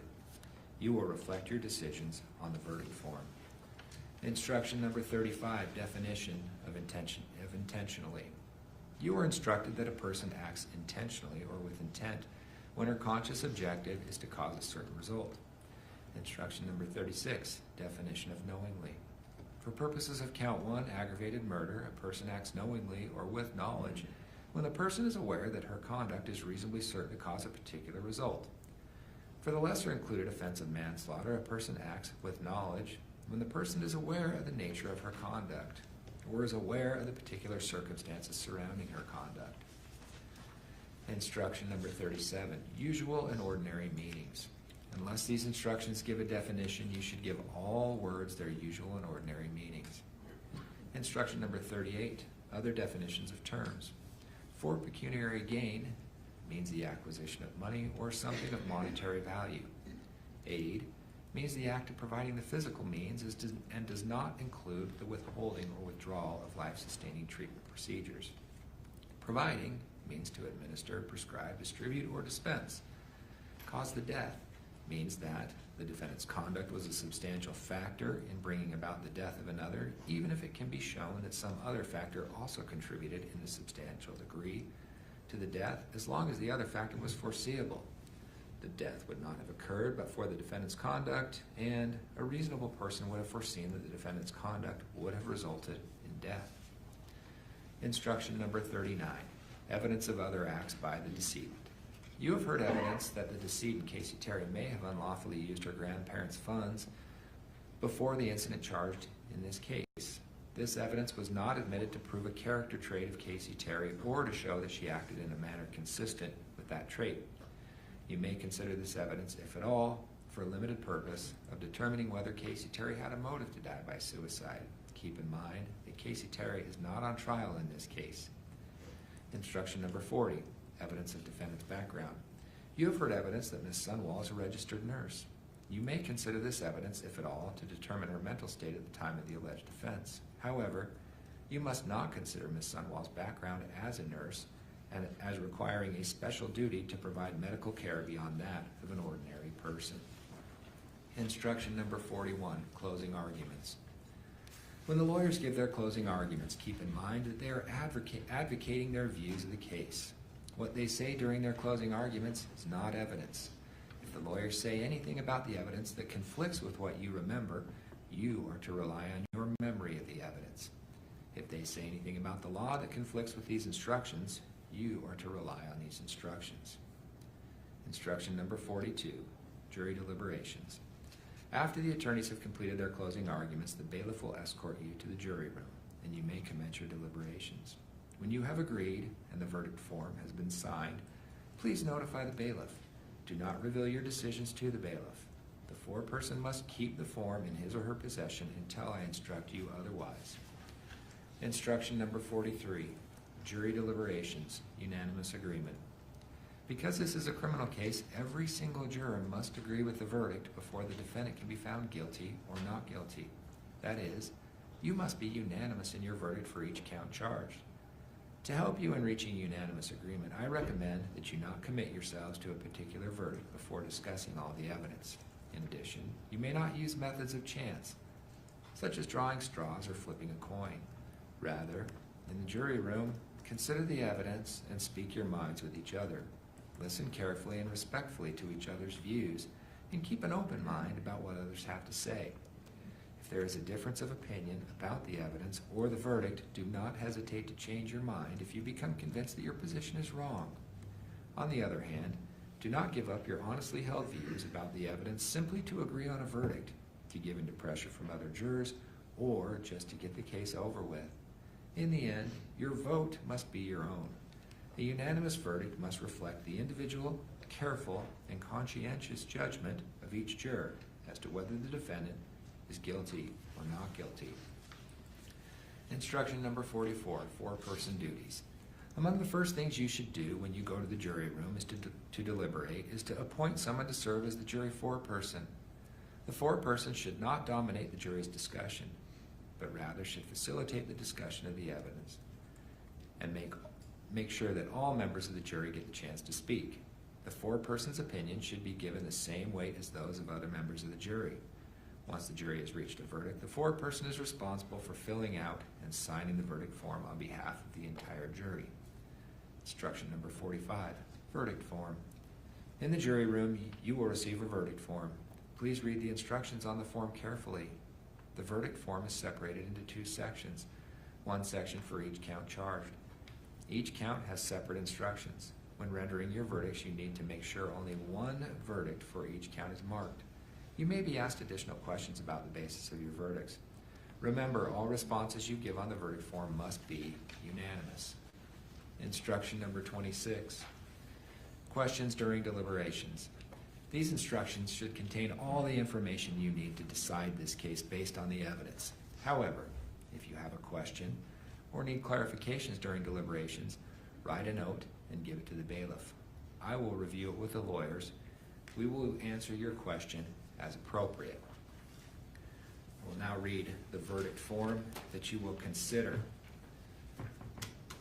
Read the instructions carefully. Be sure to mark only one verdict for each count. Count 1, aggravated murder. We, the jury unanimously find the defendant, Meggan Sundwall, is not guilty. Guilty of manslaughter. Guilty of aggravated murder. If you marked guilty of aggravated murder, you must answer inquiry A. Inquiry A. You must only answer this inquiry if you marked guilty of aggravated murder. We, the jury, unanimously agree the prosecution has proved the following aggravating circumstances beyond a reasonable doubt. Check all that apply. Your decision to mark any aggravating circumstance must be unanimous. This homicide was committed for pecuniary gain. The homicide was committed by means of the administration of any substance administered in a lethal amount, dosage, or quantity. Count 2, obstruction of justice. We, the jury, unanimously find the defendant, Meggan Sundwall, is not guilty of obstruction of justice. If you mark guilty, you must answer inquiry B and inquiry C on the next page. Inquiry B. We, the jury, unanimously agree the prosecution has proved the following acts beyond a reasonable doubt. Check all that apply. Your decision to mark any act must be unanimous. Defendant altered, destroyed, concealed, or removed any item or anything, namely deleted text messages between defendant Kacee Terry. Defendant provided false information regarding the conduct constituting an offense or any material aspect of the investigation, namely lied to law enforcement. Inquiry C. We, the jurors impaneled in the above case, have found that Meggan Sundwall, guilty beyond a reasonable doubt of obstruction of justice as to count 2 of the information, unanimously find beyond a reasonable doubt the defendant obstructed the investigation of the following criminal offense. Choose one. Your decision must be unanimous. Aggravated murder, manslaughter. Those are your instructions. You can refer to them as needed. Is the state ready to proceed? We are, thank you, Your Honor.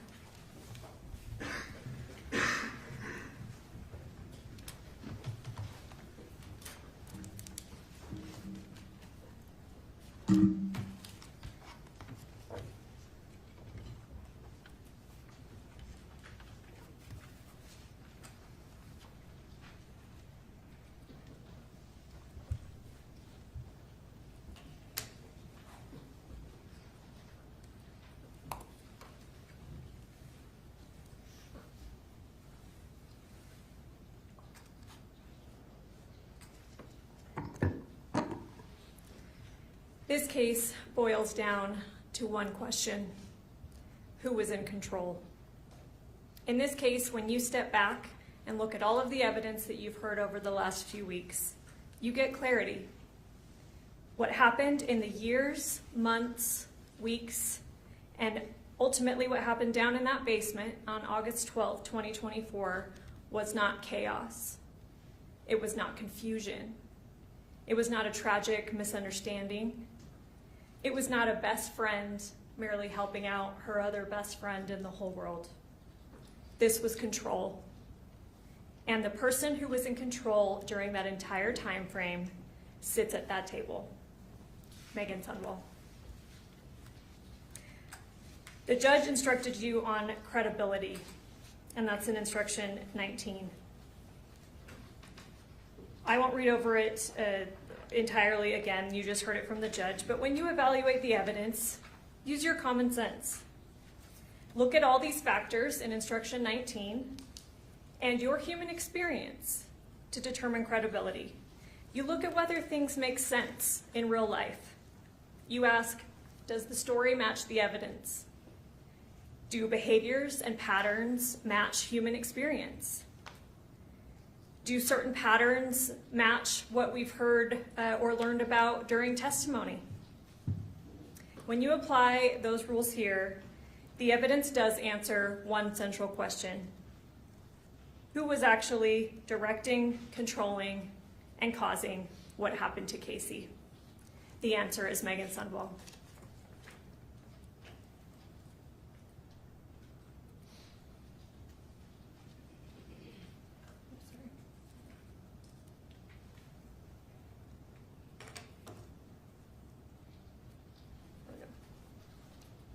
Let's talk about Kacee. What do we know about her?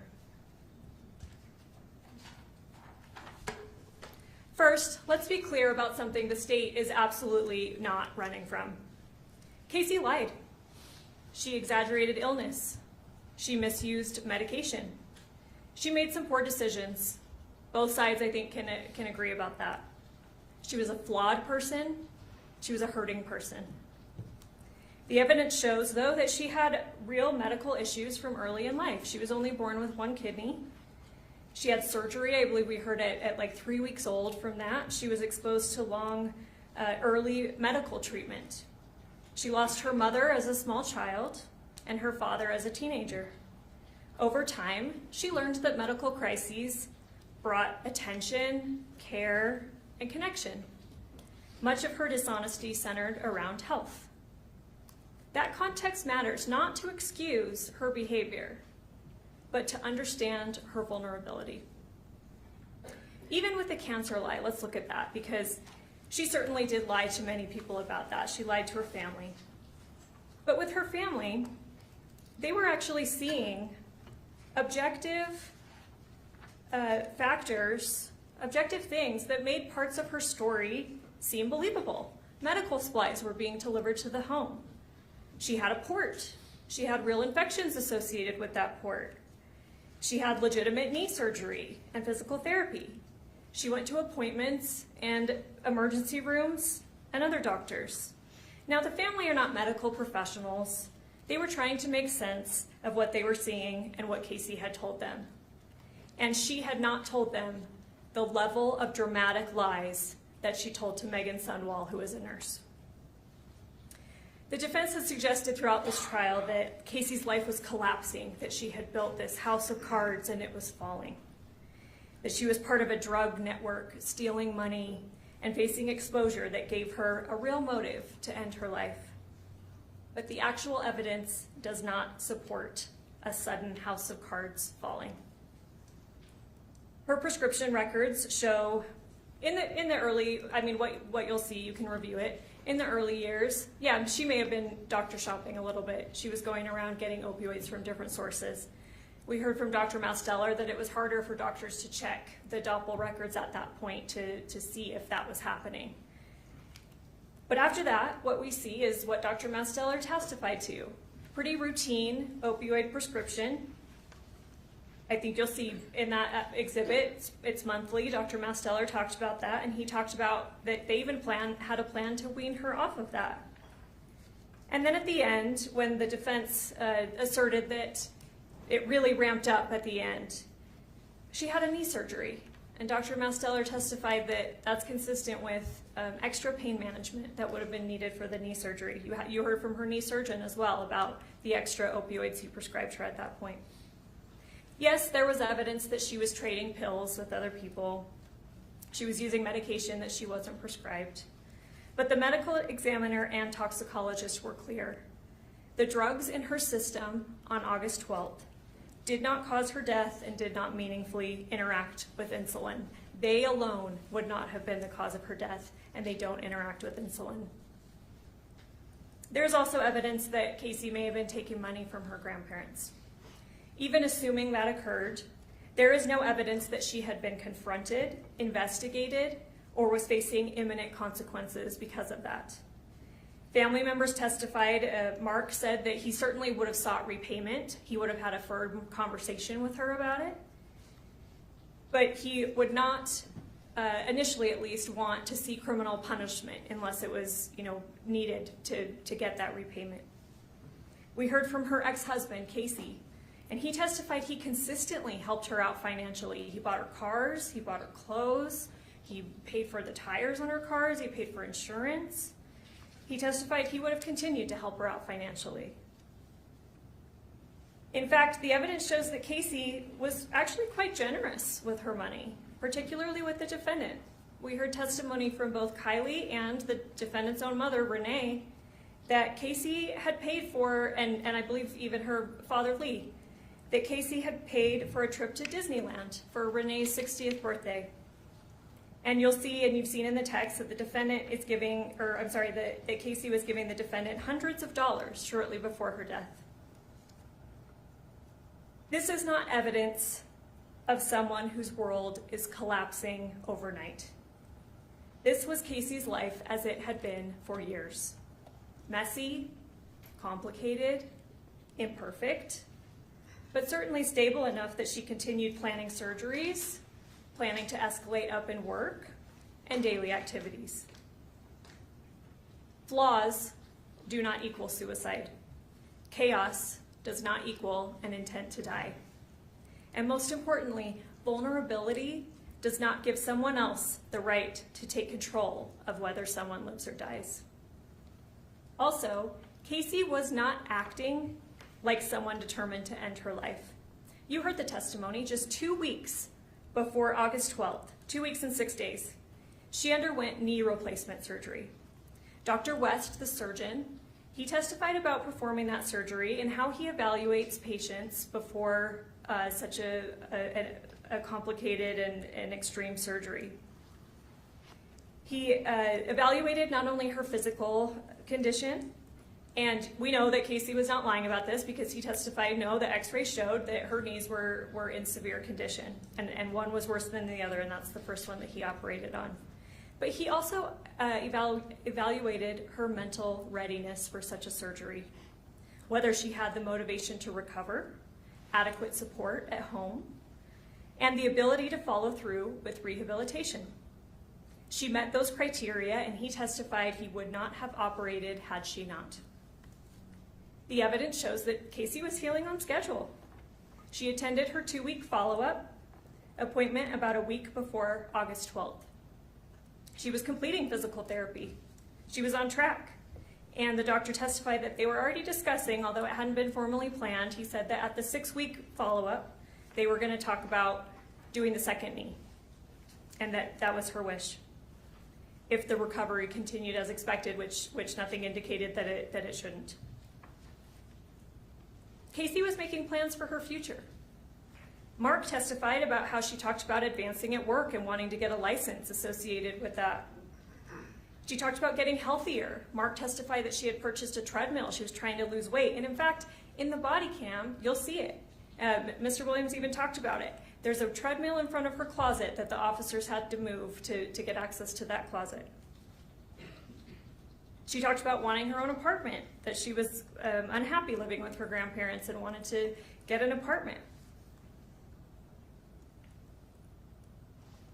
You'll see in Exhibit 163 here, she expressed fear of pills being laced with fentanyl because fentanyl can kill a person.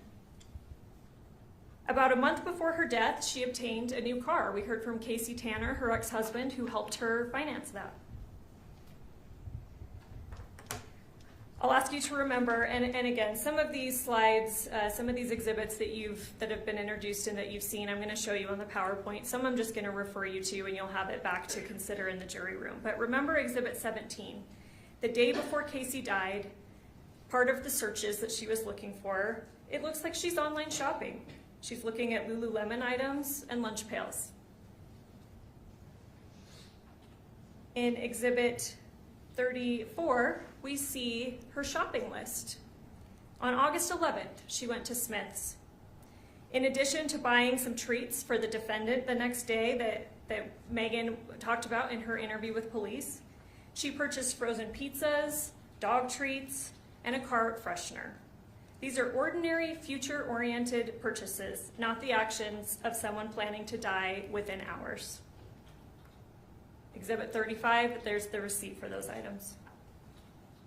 She also had her dog Bella, whom multiple witnesses said that she treated like a child. There is no evidence that she made arrangements for Bella's immediate care after August 12th. Excuse me.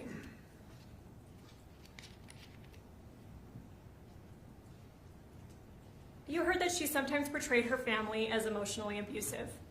And for sure, that we heard that Meggan and Meggan's family, they heard that Kacee did not have a good relationship with her family. They would not let her come live with them. They were emotionally abusive. They talked down to her. But the testimony from Kylie and Mark showed something different. Actually, a pretty close family relationship. Regular contact, shared events, and continued support. And despite all that speculation, you have heard there's no suicide note, no goodbye messages, no indication from anyone to anyone that she intended to die. If she actually had a good relationship with her family, which testimony supports, despite her telling other people that she didn't, would she leave those things? Her conduct in the days leading up to August 12th shows planning for life, not preparation for death. Instead, what you see is a person who sought attention, particularly from the defendant. Even the defense's own expert, Dr. Hancock, acknowledged that pattern. Kacee told dramatic stories. She exaggerated, primarily in medical contexts. Dr. Masteller confirmed that. And over time, those stories, and again, primarily to Meggan, became more extreme, more implausible. And again, Meggan is a trained nurse and would have knowledge. Yes, in the text, which again, you'll have plenty of time to review all of those, you will see, or the ones that were admitted, excuse me, you will see Kacee talk about suicide and supposed prior attempts that she made at suicide. But when you look for believable, decisive action by Kacee alone, not just dramatic claims about something obviously not true, the kind of action that is actually taken by someone truly determined to die, you will not see it. She had access to insulin. You'll see that in the text. We've heard testimony about it. There were many diabetics in her home. There's different types of insulin. It's not inventoried very well because Mark said he would never throw out, otherwise usable insulin, even if it's expired. She could have killed herself with insulin at any point. The defense made quite a point of demonstrating that she had access to very large quantities of opioids. She could have overdosed on those at any point. And again, she expressed fear, even of pills, even if she's trading pills, and even if she's taking pills that she's not prescribed. She's still afraid that they might contain fentanyl. She could have gotten pills with fentanyl and died much easier that way. And evidence shows that she repeatedly described to Meggan over text how painful and frightening she thought death from insulin would be. Hours of declining consciousness, seizures, organ failure, and particularly what she described to Meggan as her not wanting to die this way, drowning in her own fluids, which is exactly what we hear happened. Instead of real attempts, you see exaggerated claims. For example, in Exhibit 82, she tells Meggan, again a nurse, that she injected 9 full bottles of insulin. This is something that Meggan apparently, quote unquote, believed. You heard testimony that insulin is measured in units and that a single vial contains about 1,000 units. Dr. DeSalvo testified that as little as 38 units could be fatal for someone of Kacee's weight. You heard in Exhibit 60, this is a text from Meggan. Meggan herself told Kacee way back in 2020 that 100 units would be lethal, 100 units ought to do it.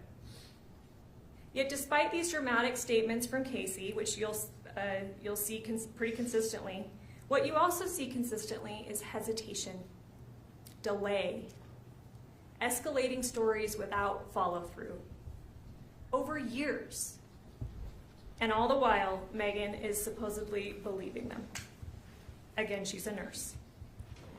Dr. Hancock, the defense's own expert again, agreed that someone with these patterns, he talked about lying, this behavior of splitting, where you're telling something to one person and something to another person and then trying to prevent them from interacting, going to extremes for attention and care. He said, yeah, that person could be very vulnerable. That person can be someone who can be exploited by others. The defendant was a nurse. She understood the vulnerability. She knew the lies. She recognized the control she had over Kacee. And yet she didn't treat this as a mental illness. There's no evidence that she pushed for therapy. She did not even confront Kacee about what she knew were blatant falsehoods. Think about that. I took 9 vials of insulin. At another time, I took 4 vials of insulin. I've taken all the drugs that I have. I just can't die. My body doesn't accept drugs. Meggan doesn't call her on any of that. She's just accepting what she as a nurse would know is pretty absurd. Instead, Meggan used it. She treated it as an opportunity. What the evidence shows here is a pattern, a long-running game of chicken. Kacee escalates the dramatic suicide talk.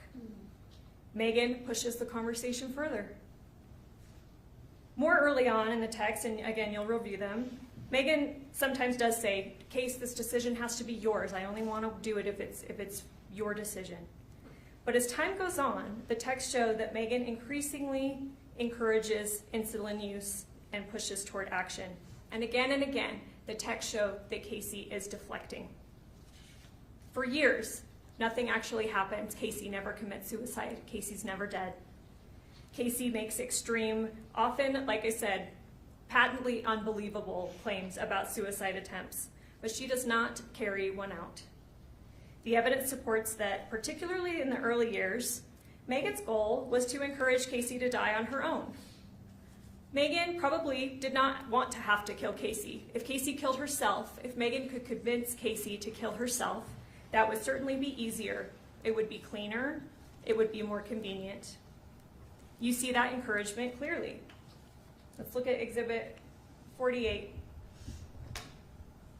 And this is in 2020. Meggan says, there's nothing left for you here. You have to go. You have to let go. It is past time. Remember Exhibit 49. You have so much more on the other side. Exhibit 61. Oh, sorry. Exhibit 48. Yeah, this is what I just referenced. There's nothing left here for you. Everything is ahead of you in the next life. Move forward and stop existing. Exhibit 61. Again in 2020. Are you doing insulin tonight? Meggan asks. Remember Exhibit 60. 100 units is enough, and it's not even detectable in an autopsy. Meggan tells Kacee that back in 2020. Meggan even brings insulin home from work back in 2020. Remember and review when you go back to deliberations, Exhibit 62. Meggan says, you didn't use insulin last night. Are you planning on it? Remember Exhibit 63. Are you planning on using the insulin? Exhibit 65. Should I take the insulin back? Because she had drawn it up and put it in the fridge. And remember Kylie's testimony. She remembered seeing it there. This is when Kacee was moving out of Meggan's home and said that she was afraid of Meggan doing something to her. And Kylie said, I saw a vial of insulin in there. That's backed up by the defendant's own statements. Let's look at Exhibit 66. Meggan is saying, there's still shots in the fridge. I drew them up for you and tried to get you to take them. It's on the third text down. Even then, Kacee is hesitating, delaying. Remember Exhibit 67. Kacee says, I was going to do it last night, but I fell asleep, probably tomorrow. Remember Exhibit 62. Kacee explains that she's just not ready. She wanted to talk to Meggan first. She feared missing Meggan. And she said, I just need to do it and get it over with, but I have all these attachment issues. Dr. Hancock testified that people with these patterns, again, are seeking attention, care, and reassurance that their life has value. Yet Meggan does not redirect her toward treatment. Instead, she continues the conversation. Exhibit 51, Meggan asks, what do you have to live for in this life? I truly believe everything for you is ahead of you, not here. I felt that way for a long time, more strongly as time goes on. Over time, it's becoming clearer to Meggan, even despite all this encouragement that Meggan is giving her, Kacee is not going to do it. She's not going to do it alone. So Meggan begins offering direct help.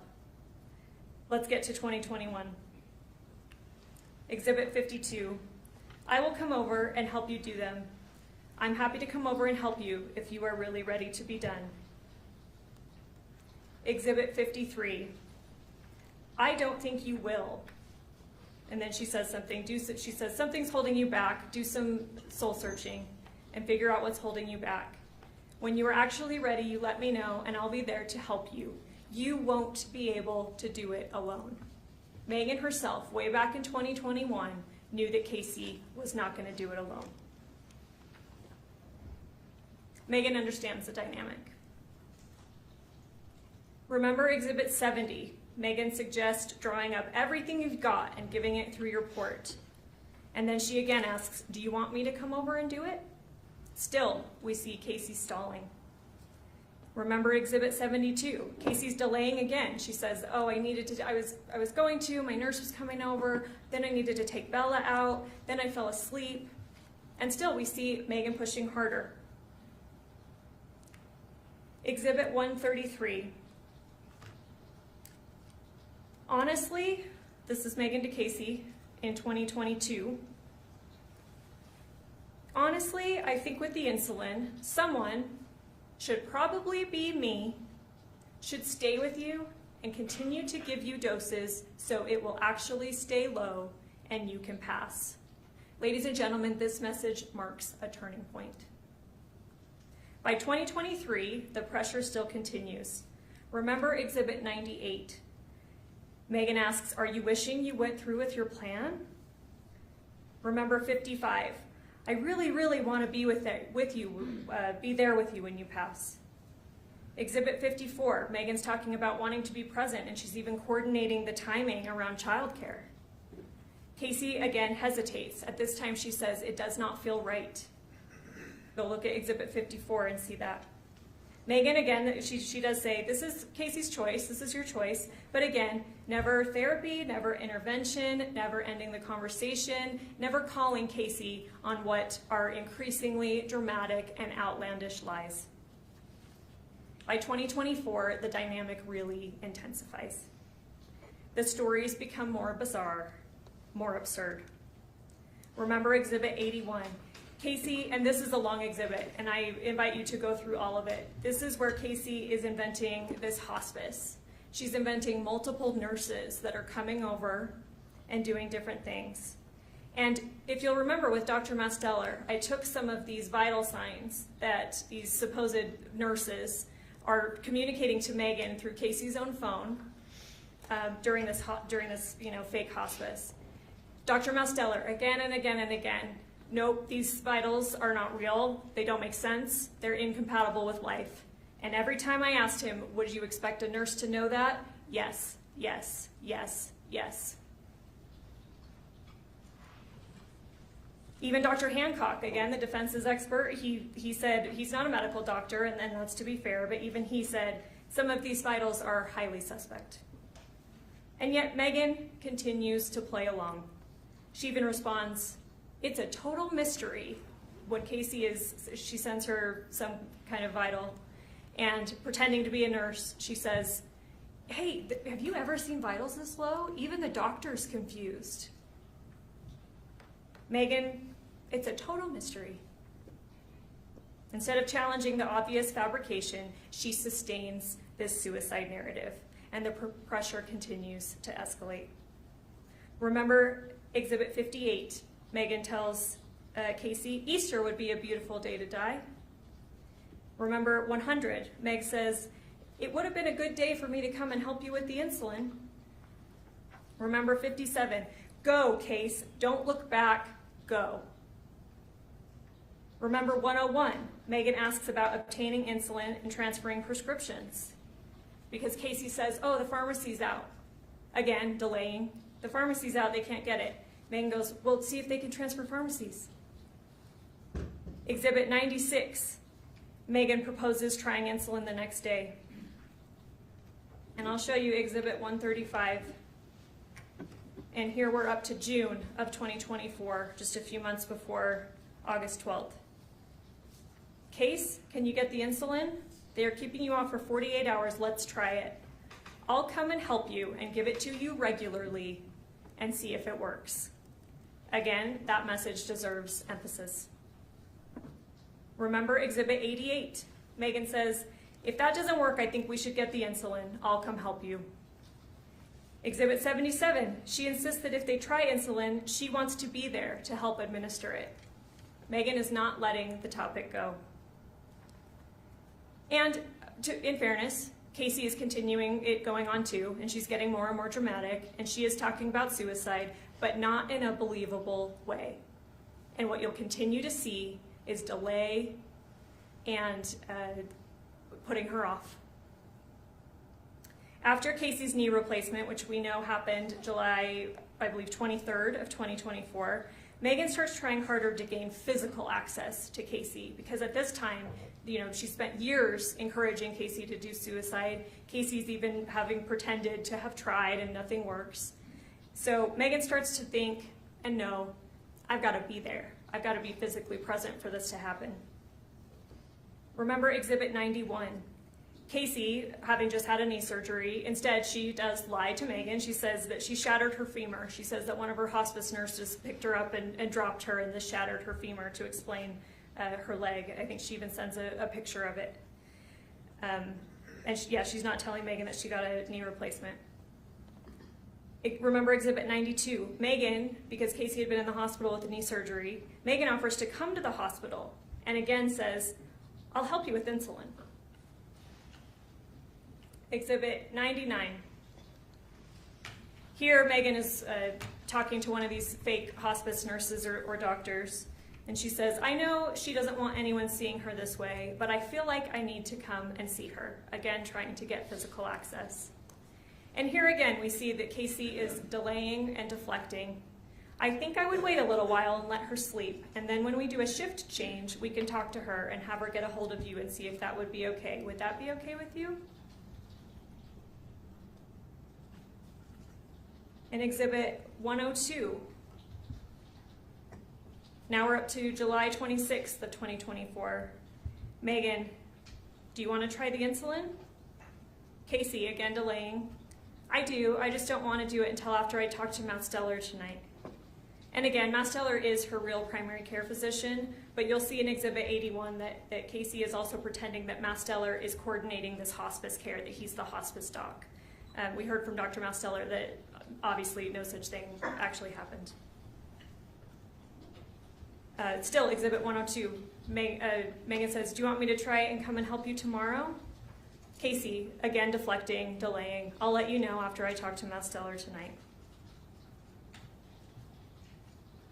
Exhibit 132.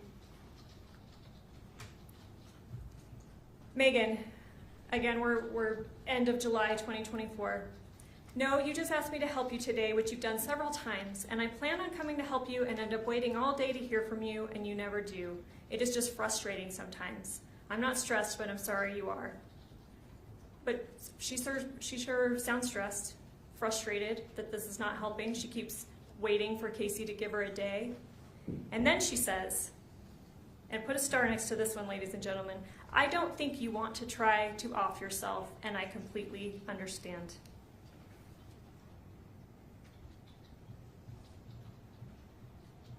So shortly before, here we are, July 27th, 2024, she's even saying she doesn't think Kacee wants to kill herself. I'll show you Exhibit 76. Here we're to August 5th of 2024. Here's where you and I differ the most, I think. And it's the same with Mitch. You two are actually so alike. Your focus is on the now. Like you want relief now. Whereas I was focused on doing the insulin because it's a long-term solution. Not just for the now. You need a permanent solution, Kacee girl. Exhibit 94. And again, we're in August of 2024. Meggan, last night you asked me to think about what I thought you should do. Do you remember that? Kacee, did you come up with a plan? Amber's here, and you'll see in Exhibit 81 that Amber is one of these fake hospice nurses. And she's just getting stuff set up, but I'm hoping you came up with a plan so you could tell me before I fall asleep. But who knows, I might not fall asleep because yesterday I didn't. Meggan, my thought was give him until Thursday night. And if you still don't have a plan from him, and again, you'll see in Exhibit 81, this is this surgery. This is this fake surgery that Dr. Masteller is supposedly coordinating. To fly up to Washington, they're going to do a surgery on Kacee that makes her body able to accept medications better so that she can then come back and kill herself. A doctor and a hospice team is supposedly setting this all up for Kacee, and Meggan is going along with this.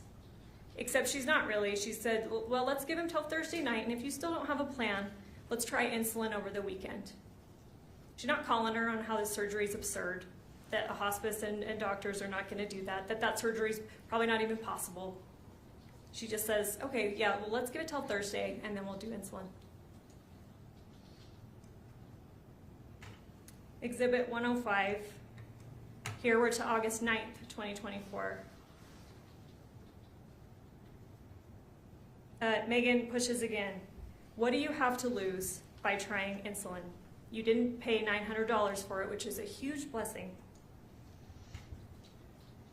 Exhibit 106. Kacee gives this very long explanation that I won't read verbatim, but you can review it.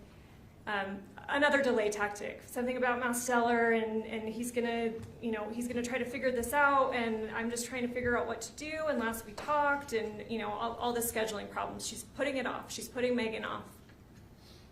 And Meggan again says, I said that we'd give him until Thursday, and if he didn't have a date for surgery scheduled, then we'd try insulin.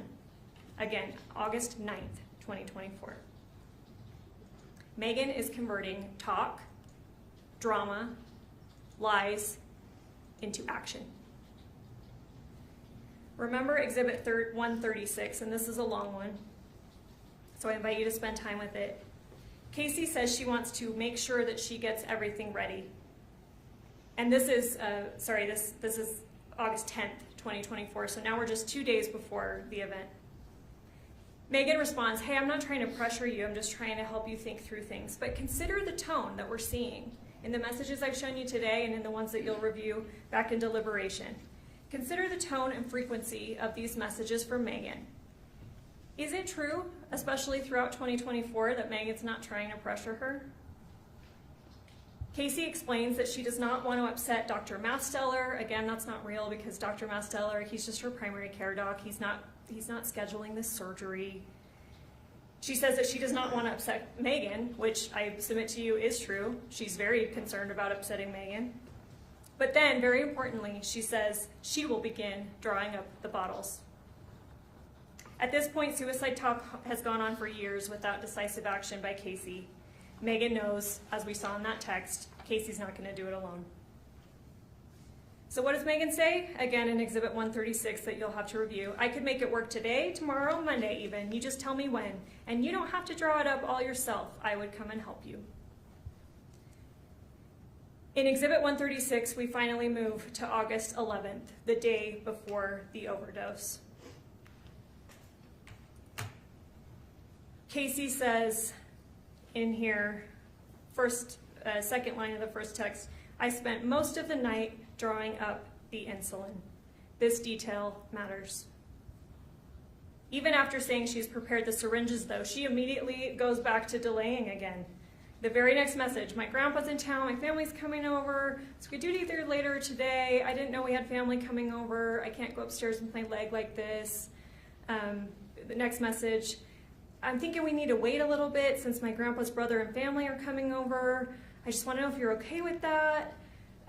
She's putting it off. She's giving reasons why Meggan can't come over.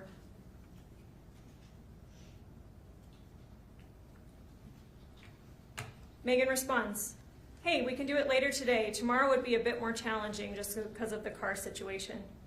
And again, Kacee's trying to put it off. Okay, hopefully they won't stay long. It's Kylie's birthday. We're going to be having dinner, birthday cake and stuff, and they're all here. Hopefully they'll be gone. Do you want me to just keep you updated? And then again, importantly, Kacee says, I have everything ready. Now I'm getting irritated because I don't have meds for Masteller, so I feel horrible. I want to do it and pray it works. I just wish Kylie could get off of work sooner because the rest of the family are here. They are just visiting while we wait for Kylie's family. Delay, deflection. But saying that, yeah, she spent most of the night drawing up all the vials. She has everything ready. Meggan becomes irritated. That probably won't work. That's lots of relying on other people. I can see if Mitch can work from home and my dad can watch Porter tomorrow. I'll have to see about my dad, though. And then at this point, Kacee says, if my grandpa doesn't have anything going on, Kylie's not going to mind giving me a ride to your place. What is Kacee doing at this point? She's trying to change locations. Because if she changes locations, if the plan has to occur at Meggan's house, then Kacee can deflect a lot easier. Meggan knows that, though. Okay, my dad can watch Porter tomorrow morning. So she's coming over at this point. Meggan's coming over the morning of August 12th.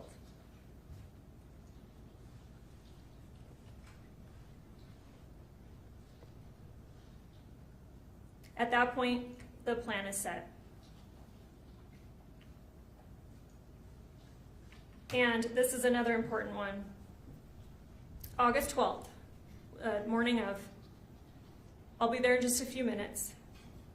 Do you want to take some promethazine when I get there so that you are asleep when this is happening? Again, that message warrants emphasis. This is not vague suicide talk anymore. This is preparation for a controlled event. An event that Meggan apparently is expecting Kacee to be asleep for. What does that suggest? Is Kacee doing it herself? No. So you're asleep while it's happening. And again, this preparation follows Kacee's statement that she has already drawn up the syringes. Now let's switch gears. Why would Meggan want Kacee dead? Well, we've heard testimony about it. She believed Kacee's death would solve her financial crisis. Money explains why Meggan crossed this final line. Starting in 2023, Meggan's texts to Kacee show escalating desperation about money. Remember Exhibit 123. This is September of 2023. Meggan says she had to throw out the food from her freezer because it broke and they're going to be eating canned beans. Kacee responds that she wishes she had money to give Meggan and feels guilty she has not passed because the life insurance policy would sure make Meggan's life easier. Remember Exhibit 125. This is October of 2023. Meggan texts Kacee, Mitch's child support doubled. We get to 2024 and then Meggan's financial pressure is really escalating. Exhibit 126. This is January of 2024. I'm going to lie down and turn my phone off for a while. I am an absolute mess. I lost my job this morning. I'm sick about it. We are going to lose everything, Case. Our house, Mitch's stupid truck, our lives here. I'm feeling so hopeless and so discouraged. What am I going to do? I'm so tired of giving my heart and soul and always being hurt so deeply. I can't keep doing it. What am I going to do? I'm so ashamed. I keep losing jobs and people keep hurting me. There must be something wrong.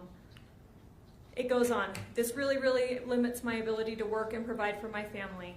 It doesn't even matter what happened, it's done, and I'm going to be the cause of us losing everything. Kacee responds, I'm sorry that you've been struggling. How's Mitch doing? Mitch is being sweet and sensitive. But then Meggan says, trade me places, let me go home, and you stay here in this awful place. Remember Exhibit 127. This is February of 2024. She damages her car again. Meggan does. Exhibit 128. If you dying would get me out of this mess and darkness I am in now, I would take it. February of 2024. Remember Exhibit 129. This is, again, February 2024. She says car repairs are going to be $4,000. Remember Exhibit 131. This is July of 2024. There are more car problems. It's overheating. Exhibit 157, July 29th, 2024. Meggan says, I know it sounds so dumb, but I saved up for these pants. I really, really wanted at the buckle, and I'm taking them back now because I can't afford groceries for my family, so it kind of sucks.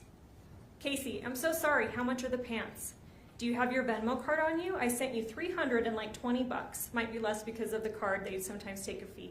Kacee, again, Meggan, instead of buying groceries for her family, she's opting to spend over $300 on pants, and Kacee Venmos her that money. You heard testimony. Again, we've known that Kacee is paid for a Disneyland trip. She's sending that money a few weeks before her death to Meggan. Dr. Hancock explained that in relationships like this, sure, someone in Meggan's position in this dynamic could be motivated by the caretaking. That could be one explanation. But he said, when I cross-examined him, that they can also be motivated by things like gifts and money. Evidence shows you that Meggan needed money and she was sick of waiting for it. Frankly, Mr. Williams mentioned this in his opening. He said that Kacee was bombarding Meggan with all these texts. And you heard, there is a total of 29,000 of them. You don't have all of them, obviously that would take weeks for you to go through. But you have a lot, and you'll see that, yeah, Kacee was sending a ton of messages, and Meggan was responding a lot. It was probably exhausting, pretending to be Kacee's friend and believing all these absurd lies. It probably was exhausting, and she was tired of it. She had been doing this for years. She believed the life insurance, she believed the money, and she had to speed up the process. This was Meggan's investment. She had spent years on this investment, and she expected it to be paid out. Remember Exhibit 156. This is July 30th, 2024, so we're getting pretty close to the August 12th. Meggan says she was $28 short at the grocery checkout, and a nice old lady behind her had to help spot her. This financial pressure matters, because alongside that pressure is Meggan's belief that Kacee had a life insurance policy with her as the beneficiary. And you may be wondering why, if Meggan is, pretending, or all of these other things that Kacee's telling Meggan are so absurd, why would she believe the life insurance policy? Well, go look, because this is the one claim from Kacee that Meggan actually investigates. She actually vets it. She actually asks some questions. She does some follow-up work on it. And Kacee gives her details that sound pretty credible. Exhibit 30, this is, it looks like legitimate policy stuff at the top. There's a number that is the number that Meggan later gives to John Hancock when she calls after Kacee's death. And here we have, handwriting. I believe Kylie testified that this is Kacee's. She's signing this over to Meggan way back in, here signed April 28th of 2016.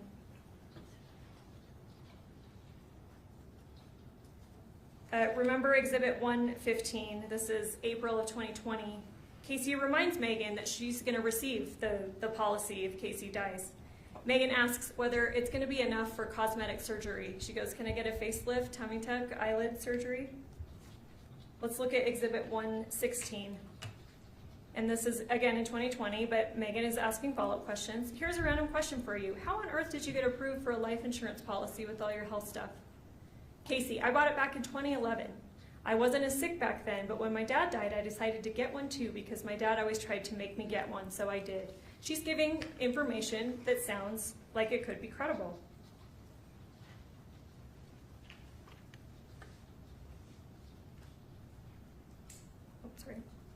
Remember Exhibit 117, this is July of 2020. Meggan presses again. Case, level straight with me, please.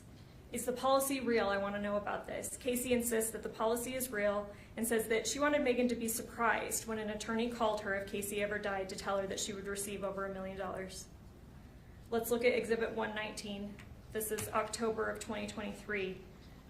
Meggan again seeks confirmation.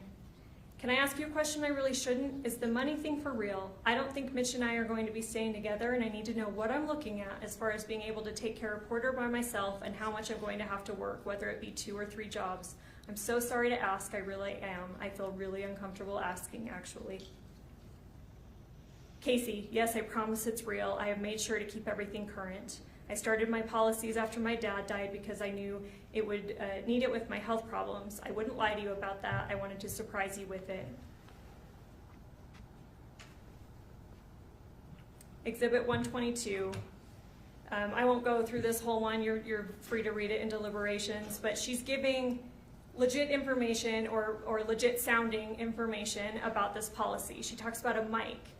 Mike's payment he's the one doing the payment, and I got a voicemail, and insurance is so weird to do with it. It's so hard to deal with, but Mike is dealing with this. And let's remember what Meggan does. Not even, I believe, after Kacee died, but she's at that point demanding the paperwork from the family, right? She wants the life insurance paperwork. And then in her police interview, the second interview that you'll have to listen to, she tells them, Mike Dolan is who pays it. He's who you should contact. She even says, he's in Kacee's phone as my love. He's paid $2,000 premium, talk to Mike, because Meggan believes this policy is real. And she goes further. Remember Exhibit 147. This is the call. This is the call on August 23rd, 8 days after her very best friend in the world, more like her sister, what she says in the call, has died. 2 days after her second interview with the police, where they tell her that Kacee having a policy is very unlikely. So she calls. She says, my best friend, more like my sister, has died. The family is not giving me access to the paperwork. She has a policy number, though, and she asks, does that sound like a real policy number? The lady says, yeah, it sounds like one. And then she's told that it's not real. Even her conduct the very day after Kacee is rushed to a hospital, unconscious, and we know that at the hospital her blood sugar level's tested and it's at 14. Meggan's behavior reflects expectation of coming into money. You can look at Exhibit 16, and it's on August 13th, the day after the overdose. When Kacee is in critical condition at the hospital, you can look through what Meggan is searching on her phone. Some of those searches you'll see include flights, vacations to islands, clothing, and jewelry. Why do that, especially when just weeks earlier, she had to be spotted $28 at the grocery checkout from an old lady behind her? Is this stuff she regularly searches for? Or does she expect to receive a substantial amount of money pretty soon? Despite years of obvious exaggerations and lies from Kacee, Meggan maintained this relationship, not because she believed it, everything that Kacee was telling her, not because they're actually best friends, but because the evidence shows that the one thing she did believe was the life insurance policy, and that Kacee's death could bring her more than $1 million. So again, let's turn back to August 12th, the day that set in motion Kacee's death that ends up following on August 15th. By this point, Meggan has turned years of talk into action, but she already told Kacee back in 2020, 100 units would be fatal. She explained in that same text, insulin overdoses are difficult to detect in an autopsy. And in her own text, she spells out the plan, and you can see it. Remember Exhibit 72. She tells Kacee to take extra fast acting. And again, Exhibit 133, which you've seen, but I'm going to emphasize again. Case, honestly, I think with the insulin, someone, should probably be me, should stay with you and continue to give you doses so it will actually stay low and you can pass. Exhibit 135. Case, can you get the insulin? They are keeping you off for 48 hours. Let's try it. I'll come and help you and give it to you regularly to see if it works. And finally, again, remember Exhibit 137, her last message before arriving, telling Kacee to take promethazine so she is asleep while it's happening. This is not compassion, this is planning. This is now execution of the plan. I want to talk about Meggan's control on August 12th. Mark testified that he saw Meggan arrive. He was working from home and he could see from the window that she arrives just before 10 a.m. She stayed until after 9 p.m. that night, just about 11 hours. During that time, I submit to you that evidence supports that Meggan controlled nearly everything. The lights downstairs were dim or off. She later described going over. Renee, her parents, testified that originally Kacee said, or Meggan told them, this is just a girl's day. Haven't seen Kacee in a while, gonna go watch the movies, we're just gonna catch up. Mark testified repeatedly that he thought no one was home though. No voices, no TV, no activity. He said he would have gone down to the basement probably a handful of times to get insulin or use the bathroom, and he didn't know anyone was there. He saw Meggan's truck pull up, and to be fair, she did park in front in that circle driveway.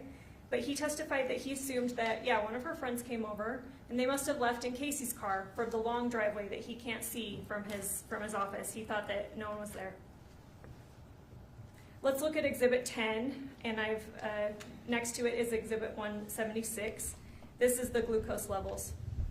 The first reading is at 9:18 before Meggan arrives. This is Kacee. Undoubtedly, this is Kacee testing her own blood because Meggan's not there yet. But what Kacee's doing is establishing a baseline, and it's within normal levels. It's 87. The defense, I'm guessing, is going to argue and suggested during the trial that she injected insulin before that time, and that there's no way to prove that she didn't do the injection before that time. But the evidence does not support that. Sure, there may be no way for us to absolutely tell whether insulin was injected before 9:18, but Dr. DeSalvo did testify that short-acting insulin has an onset of 15 to 30 minutes. At that early point, the numbers show only a slight downward trend, still within the normal range.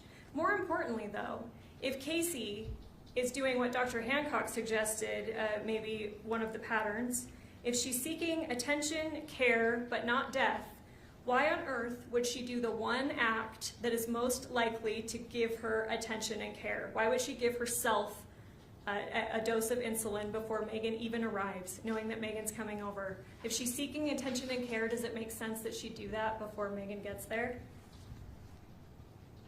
For the first few hours, her blood sugars remain low, normal on the low end, but they're trending downwards. And then that pattern changes sharply. Dr. DeSalvo testified that around 12:30, the data shows a trend consistent with a large dose of short-acting insulin, and it's reflected in the rapid drop from 76 to 43 that you see in there. She explained that the sharp decline is not consistent with long-acting insulin, which would have, a gradual slope. That this is, at least, she can't say exactly how many doses have been administered or how much, but she said for sure, what's consistent around 12:30 is a large dose of short-acting to see that drop that we're seeing. And again, we know anything over 38 units with Kacee's body weight would be fatal, and 100 units would certainly be fatal and would certainly explain why hospital staff was unable to stabilize Kacee's blood sugar for days in the hospital despite continuous dextrose. Dr. DeSalvo testified how insulin works. It sits under your skin and it continues to dissipate in your body. And even with them giving her continuous sugars, they couldn't stabilize her blood sugar over days. Dr. DeSalvo said that would require a huge amount of insulin to be on board. With what we know about the glucose levels, let's look at Exhibit 37. And let's take for argument sake right now that let's say a huge dose was given at 12:30. At 12:47, shortly after that, Meggan texts a number that she identifies as Dr. Masteller, but we know from Detective Farney that this is actually the old number of Kacee's grandfather. This is not Masteller's actual number. Hello, Dr. Masteller. This is Meg, Kacee's friend. I'm just trying to touch base with you and see where we are at with getting the surgery scheduled. Kacee's memory isn't the best, so when I ask her, she isn't always very clear. At the same time, though, Kacee's glucose is dropping, and it's starting to drop more dramatically. DeSalvo said that short-acting insulin causes confusion, sweating, weakness, disorientation. Yet Meggan doesn't tell this doctor that she's supposedly texting that she's even with Kacee. She doesn't make it clear that, hey, I'm with Kacee at the time. She doesn't describe any symptoms. She doesn't ask what to do. She doesn't attempt to verify any DNR that she's supposedly been talked about or told about. She's not seeking medical guidance. She's creating a record, because what did Lee, her dad, testify to when he later showed up? He said, she told me, I've contacted the hospice doc and we're waiting to hear back. She contacted him, all right, but or who she may have thought was him, but obviously it's not his number. But she doesn't give any relevant information about what's happening at the time. Let's talk about the medical emergency.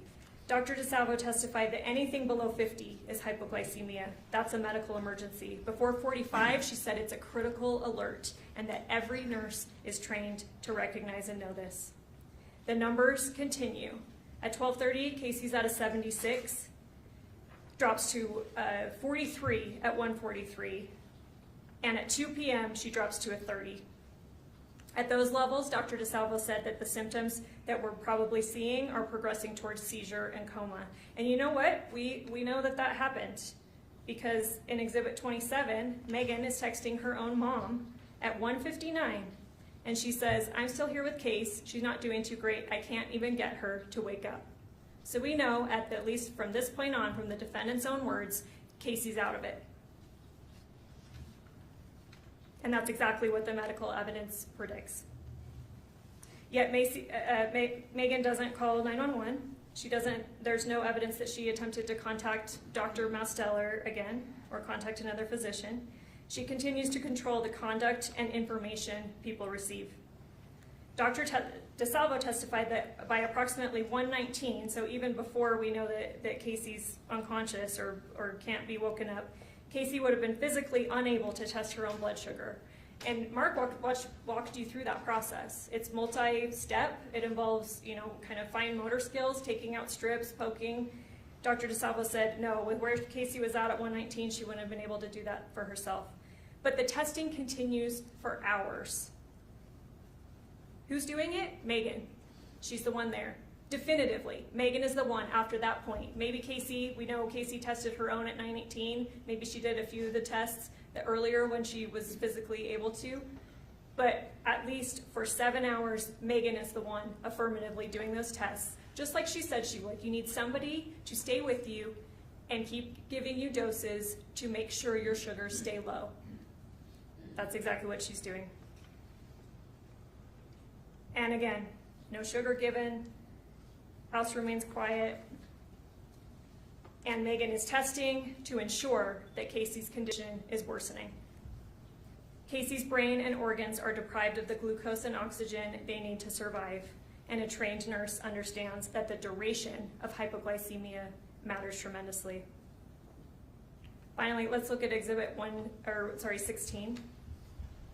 Meggan is repeatedly Googling, and this, 8/12/2024, 4/23, 4/24. We know from her text to her mom that Kacee's been out a bit since at least 2. Kacee's Googling how low, Freestyle Light, which is the type of glucose monitor, how low can it read, multiple times. Let's talk about how the defendant affirmatively blocked Kacee from receiving medical care for as long as possible, because again, as Dr. DeSalvo testified, the length of time that the brain is deprived of glucose and oxygen makes it more and more irreversible. The evidence shows that Meggan does something even more troubling than simply sitting there while Kacee deteriorated. She actively prevented rescue. She invoked a fake DNR, one that, number one, we know never existed. But Dr. DeSalvo explained clearly how DNRs actually work. They don't mean do nothing. They mean no mechanical resuscitation of the heart, no shocking of the heart. She was very clear, patients can still receive oxygen, glucose, antibiotics, comfort care, and emergency treatment. Dr. DeSalvo said that absolutely a trained nurse would know that. And yet the defendant uses this non-existent DNR to affirmatively stop others from helping. Let's talk about when her parents arrive. They arrive around 8:30. Lee testified that he immediately recognizes that Kacee's in a medical crisis. He describes a death rattle. He said he's only heard that sound when people are dying. Dr. DeSalvo testified about the death rattle too, and what causes that and how it sounds different than sleep apnea. She said it's a profoundly distressing sound. And yet, the defendant told her she has a DNR. Nothing can be done. And that I've already been in contact with the hospice doc. We're waiting to hear back. So Lee's presumption at that time, even though he knows there's a medical crisis, he's not medically trained. Okay, a DNR means I can't do anything. And she's already contacted the doctor. We're just waiting to hear back. But again, we know that Meggan did not give this Dr. Masteller any relevant information that she's waiting to hear back on. She's not contacting again saying, this is Kacee's condition, what do I do? She misrepresented the situation to her own father to actively prevent any intervention. Let's talk about blocking Mark. Around 9 p.m., Mark comes downstairs because Grandpa's been trying to call Kacee. She's not answering, so he asks Mark to go down and check on her. And Mark immediately recognizes, just like Lee had, this is a medical emergency. He says, how long has she been like this? And when he mentioned calling 911, he testified that the defendant came apart. Meggan then calls Kylie, and again, invoked the fake DNR, saying there's a DNR, you can't call 911, trying to get Kylie to stop Mark from calling 911. These are affirmative steps Meggan is taking to prevent 911 from getting involved. Meggan also claims to have held a medical power of attorney, that she is the one that has the responsibility of medical choices over Kacee. But we know again that that's fake, that number one, it didn't exist, and again, this is something that either Dr. Masteller or Dr. DeSalvo testified that, no, that's like legal documents. You'd have to go sign paperwork. She would have had to have seen something. It would have to be in front of a lawyer or a notary. Meggan would absolutely know that she did not have medical power of attorney, and yet she's asserting that she has the responsibility over Kacee's care. You may wonder why the defendant invited her parents over that evening at all. Let's consider that. The evidence suggests that she probably expected Kacee to die much sooner because she originally had dinner plans with them. She called them in, and doing that, she does say around 2, Kacee's not doing well, but she's not leaving because, again, she needs to make sure that Kacee is dead to the best of her ability. And so she calls them in to frame the situation as a spiritual release, consistent with her religious beliefs. She wants Lee to give a blessing of release. Maybe she genuinely believes that that will speed up the process. But it also creates plausible deniability because at this point, Kacee's been unconscious for hours. If you're murdering somebody, why on earth would you invite your parents over to the scene? It's not something that it sounds very reasonable, right? But Kacee's unconscious. Kacee can't tell them what's going on. And Meggan already knows that she's going to take steps to try to block any 911 or block any rescue. And Mark didn't know that they were there since, as always, they parked on the street and they entered the house from the back way, the back patio, so no one in the home knew that they were there. And yet the defendant still affirmatively lies to them about what happened. She tells the parents, at some point we're watching movies, we're chit-chatting, Kacee went to the bathroom, she was in there forever, I couldn't get her to come out, I banged on the door, I finally got her to come out, she was all loopy, I had to help her to the bed. I have no idea what happened. She must have taken something. She later repeated that same story to the police in one of the interviews. And her account only began to change once she realized investigators had more evidence. Remember Exhibit 22. This is a recorded call where Meggan says, maybe she needs to say that she knew what Kacee was doing and didn't help her. This shows, consistent with obstructing justice, which I'll get to in a second, Meggan's story is shifting based on the audience that she's talking to and her perceived evidence, what she knows that the police have against her at that point. And at this time, best case scenario for her, because she knows the police had the texts, she knows some different things.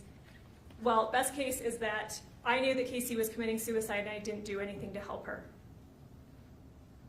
But Lee testified that the family did not even learn the full scope of the evidence until shortly before this trial. Lee said that I think up until 2 weeks before this trial, what they believed was still the bathroom story, that Kacee must have taken something, Meggan had no idea what, and she just helped her to bed. Let's talk about EMS and how Meggan blocked that. Defendant left the residence before EMS arrived, providing them no information that could have assisted quicker treatment of Kacee. And defendant or the defense attorney, Mr. Williams, brought this up, that this was because Kylie had just angrily, she used choice words, she swore at her, she said, I'm gonna ruin you, she accused her of murder. And then he introduced this idea of panic, that if you're in a panic, you're not behaving rationally, you're doing things that you normally maybe wouldn't, or that you know that you shouldn't do. But what does she do? Sure, fine, that could explain her leaving the home, but she doesn't leave the scene. Lee and Renee testified that they got in the car, drove a little bit up the street, and watched for about 20 to 30 minutes to see what would happen because Meggan was so concerned about Kacee at that point. If she were truly concerned, she could have approached EMS without anyone in the house, without Kylie, Mark, anyone knowing that she was still there. She could have approached EMS outside and given critical medical information that could have allowed them to treat Kacee earlier, to know what was going on with Kacee earlier, but she didn't. DeSalvo said that with a blood sugar as low as 14, minutes matter in saving.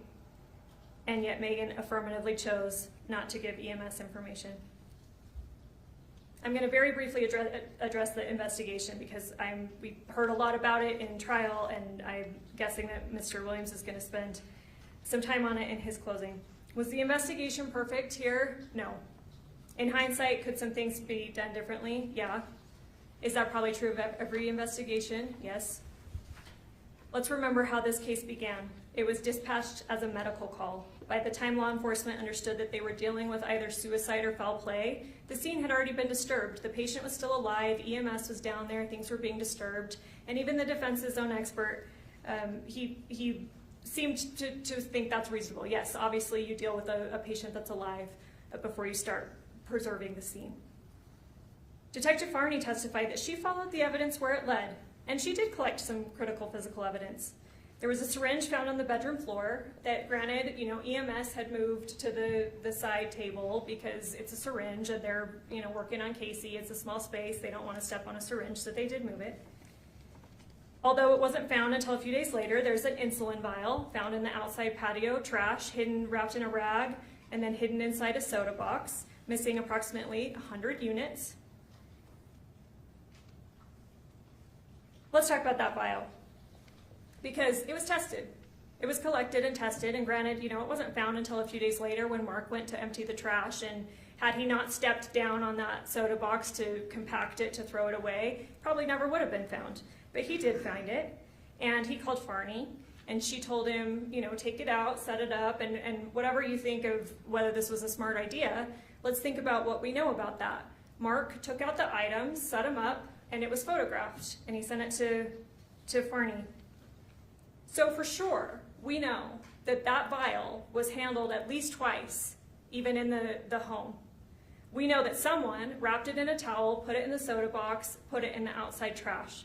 We know that Mark, a few days later, found it, took it out, set it out for a picture to be taken, and then I think he testified that Farney told him to put it in a bag so she could collect it later. So it's handled by people, it's being moved. And yet testing revealed no detectable prints or DNA on that vial. This matters because it shows something pretty simple. People can handle objects and still leave no forensic trace. There may be many possible reasons for that. Prints may not have been deposited, they may have been wiped away, or an item may have been handled by someone who might have reason to be wearing gloves. Might that be a nurse? Even if the Fantabox, Mr. Williams made a big deal about this, the Fantabox not collected, it wasn't collected, what could that have told us? Well, let's assume it was. Let's assume that we even find prints on it. It could have contained multiple innocent prints. Kacee's, it's her drinks, that's what she drank. Her prints are probably on the box. Mark's may have been there. The Smith's checkout clerk fingerprints may have been there. Perhaps even the defendant from ordinary contact inside the home. Maybe she grabbed a Fanta for Kacee and touched the box. Does that tell us, does that answer anything really truly significant about the case? The flaws in this investigation, regardless of what they are, they don't change what we do know. That Kacee died from an insulin overdose. Other drugs present in her system would not independently cause her death. We know for sure that the defendant was present for nearly the entire day. And we know from the defendant's own texts that the plan had been building for years. Those messages, ladies and gentlemen, hold more evidentiary value than any fingerprint or lab result. They show intent, they show preparation, they show control. This case is about whether the defendant caused Kacee's death. Even if you believe Kacee sometimes talked about suicide, the real question is what she actually intended and what the defendant chose to do. Again, this was not compassion, this was escalation, this was a deliberate blocking of rescue. That is homicide. Now let's look at the law. Sorry, I'll try to speed things up. I know you've been going forever. Instruction 32 that the judge gave you, this is count 1, aggravated murder. And these are the elements, and I suggest that you treat them kind of like a checklist. You have to find all of these beyond a reasonable doubt, and I'll talk about that standard in a minute. But basically that means that you have to be firmly convinced of each of these elements before you can find guilt. So treat it like a checklist. The defendant, Meggan Sundwall. We know this is Meggan Sundwall. Multiple people identified her on the stand. We know that the person that we have is the right Meggan Sundwall. This is Meggan Sundwall. And I'll come back to 2 or 3 because that's what this case really comes down to. But under one or more of the following aggravated circumstances, homicide was committed for pecuniary gain. There's no requirement that the money actually had to be real or that it had to be paid out, but the evidence is pretty clear that if Meggan was the cause, that it was for money. You could check that one off. And then also, we know that it was committed by means of administration of a substance in a lethal amount, dosage, or quantity. We know that Kacee was given a lethal amount of insulin. So you can check that one off. The law only requires you to be unanimous about at least one of them, but I would argue that the evidence supports you finding both of them. So this comes down, and again, intentionally or knowingly, you have definitions about what those mean. If Meggan is the cause, then yes, they talked about it for years. The intent, their intent, what Meggan knew to be the result of what happened, is that Kacee is going to be dead. That was the intent, that's the knowledge that Meggan has. So let's talk about causation. That's in instruction 38. It's part of some of these other definitions, but cause the death means the defendant's conduct was a substantial factor in bringing about the death of another, even if it can be shown that some other factor also contributed in a substantial degree to the death, as long as the other factor was foreseeable. The death would not have occurred but for the defendant's conduct, and a reasonable person would have foreseen that defendant's conduct would have resulted in death.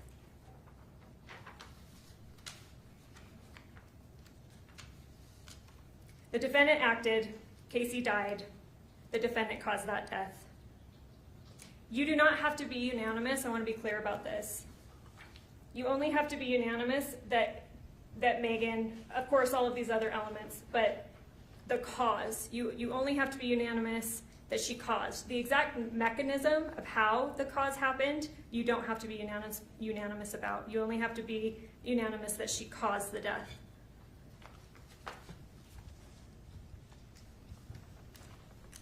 She could have been a substantial factor if the death is foreseeable. It does not require her to be the sole cause. You do not have to agree on every mechanism of how she caused it. I want to talk about manslaughter, which is the lesser included that is an option for you here, and that's in instruction 33. Sorry, let me get my papers together. And this one here is the aiding suicide. Here, again, you have to be beyond a reasonable doubt firmly convinced of every one of these elements for you to find this. And again, treat it like a checklist if you want. Again, we know Meggan Sundwall.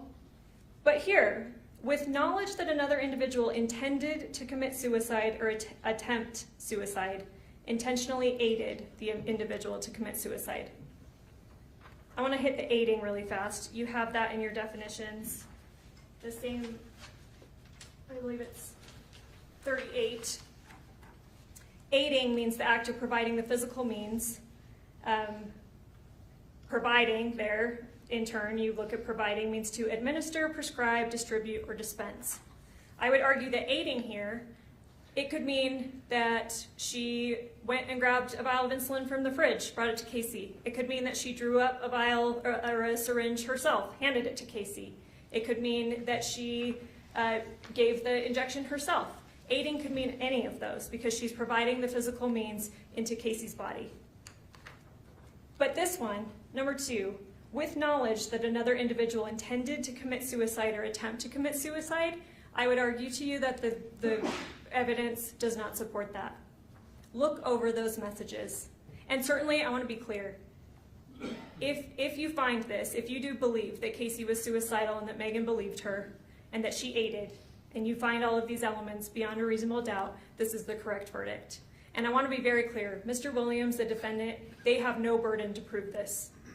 So don't expect that anything that they have to say or put up, that it's their burden to prove that this happened.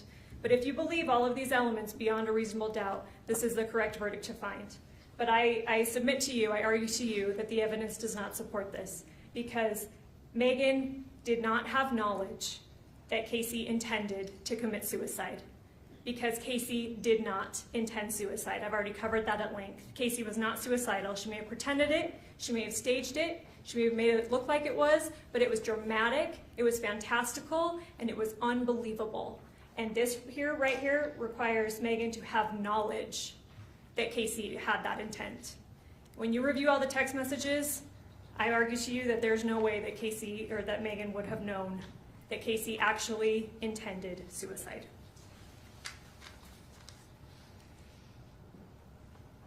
What this case is, it's different, it's far more serious. Aiding suicide is a different relationship to death than murder. Aiding suicide means that Kacee is the principal cause of her death. She's the principal actor, and Meggan merely aided in some way. Murder means that Meggan is the principal cause. So ask yourselves again, who was in control? The evidence does not support that Kacee intended suicide or even that the defendant believes she did. The defendant herself texted Kacee, again, Exhibit 132, just a few weeks before August 12th. I don't think you want to try and off yourself, and I completely understand that. That's on July 27th of 2024. In her second police interview that you can go back and listen to, around the 40-minute mark, she tells police that she didn't believe Kacee was really suicidal. She talked about it a lot, but I didn't actually believe she was suicidal.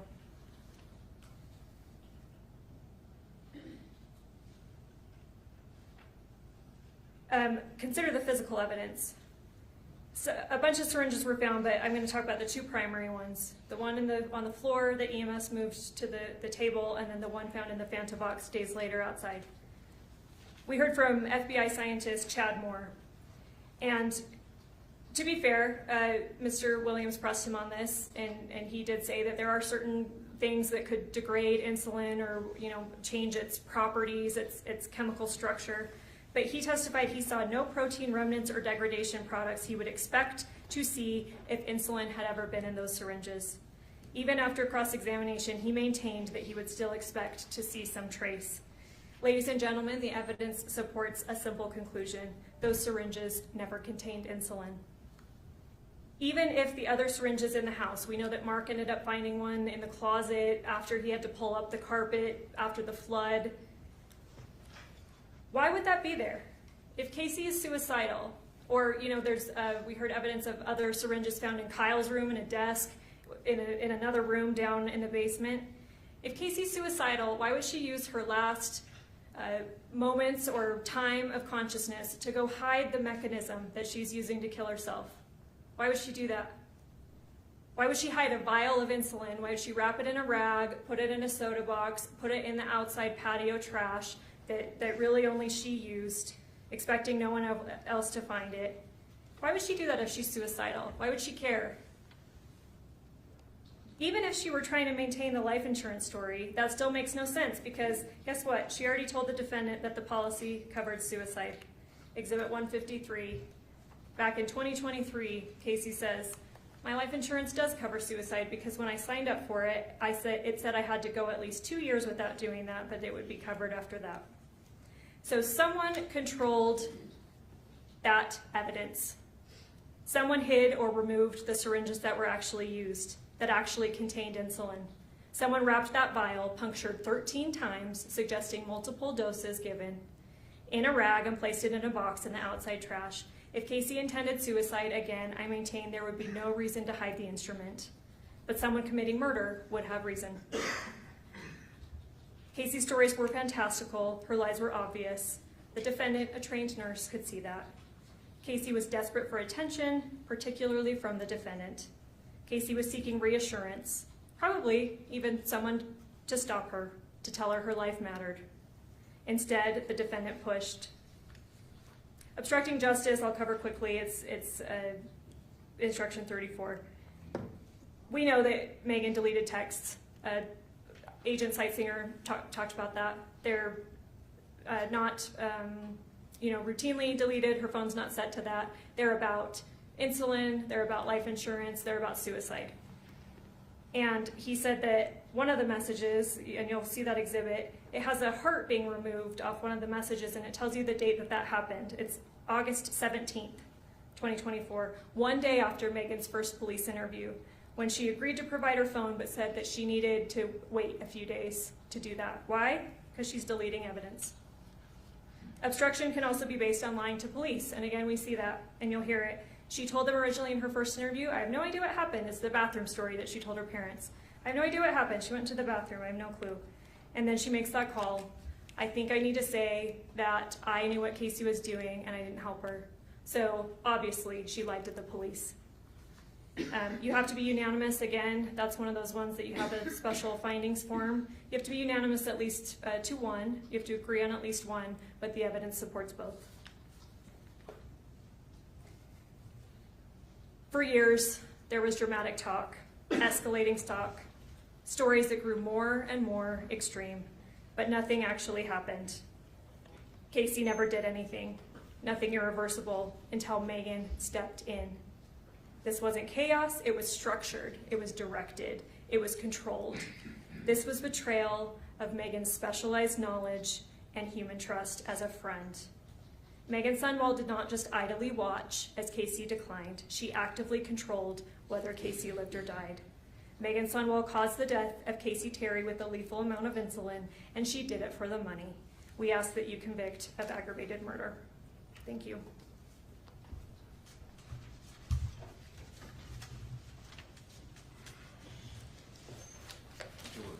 Judge, can we have a short break while we change? We could certainly do that. Thank you very much. I think that may help the jury too. There are other reasons. All right, we're going to take a short break. Ladies and gentlemen of the jury, you were still under the previous admonition that I've given you on a regular basis. You are still not to discuss this case with each other or do any research on your own about the claims or the parties. We're going to take a short break. Let's try 15 minutes. We'll come back and finish up. All right, jury.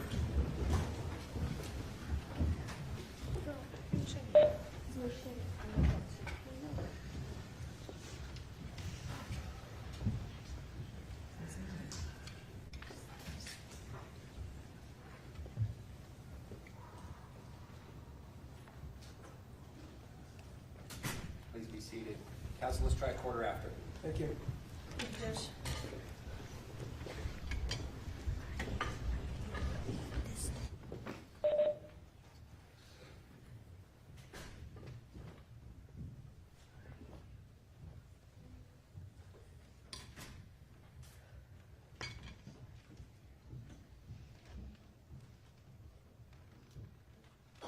be seated.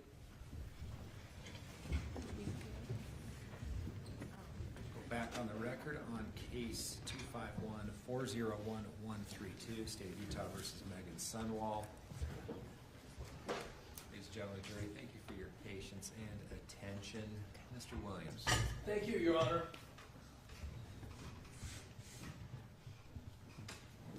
I have started this trial talking about principles. The bedrock principles of our country, the bedrock principles of this trial, the bedrock principles of what this trial means versus what one might think, what one might look like, what stringing together cherry-picked text out of tens of thousands could be told in the way of a story by a really skilled lawyer, using words. A reality TV show, of course, it's not Nancy Drew. This is, can it be proven here under the rules of this courtroom? And what that means under beyond a reasonable doubt is any real possibility that's in the definition that Meggan Sundwall is not guilty. And it's proof. Our system requires proof. Not just a good stringing together of suspicious looking things. Suspicious looking words. You heard Detective Farney acknowledge that while we have these jury-picked texts from all these years, this was constant. This was not Meggan pushing buttons. This was quite the contrary. The notion of control is very interesting that Ms. Hunt brought up. I submit to you what you saw and what this dynamic and what you understood from Dr. Hancock is a control stream that goes the other way. The maladaptive behaviors of Kacee Terry are quintessentially designed to control the other parties. And we'll get to some of that in a minute. I'm not going to lecture. You took an oath. It is absolutely, I am certain, that you held it throughout the trial, that you paid obvious and close attention. You thought critically while this information came to you.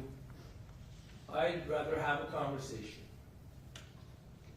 What I say isn't evidence. The judge has told you that. What Ms. Hunt says isn't evidence in and of itself. Conversation that I would like to have is the principle of proving something, not just showing what it looks like. Meggan certainly made herself look guilty.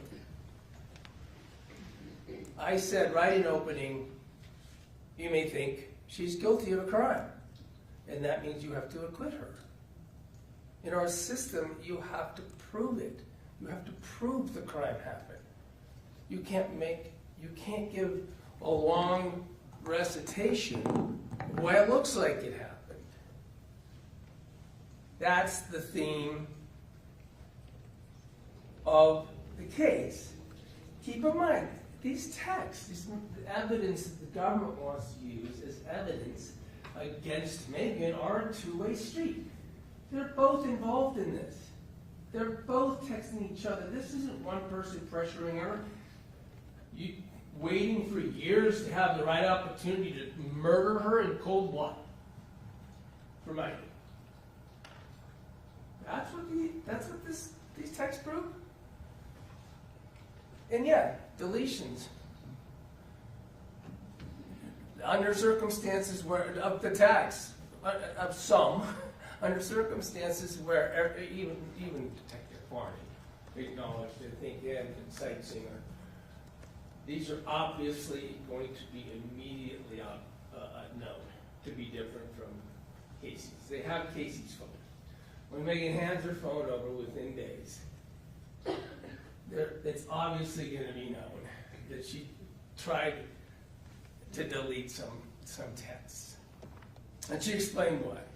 That she didn't want to make herself look guilty. She had been accused, and you will determine how significant this was, but I submit that this was not just a calm suggestion that, I'm going to accuse you or you did something wrong. She was screamed out of the house, told her life, her nurse's license, and her life would be ruined because she was a murderer.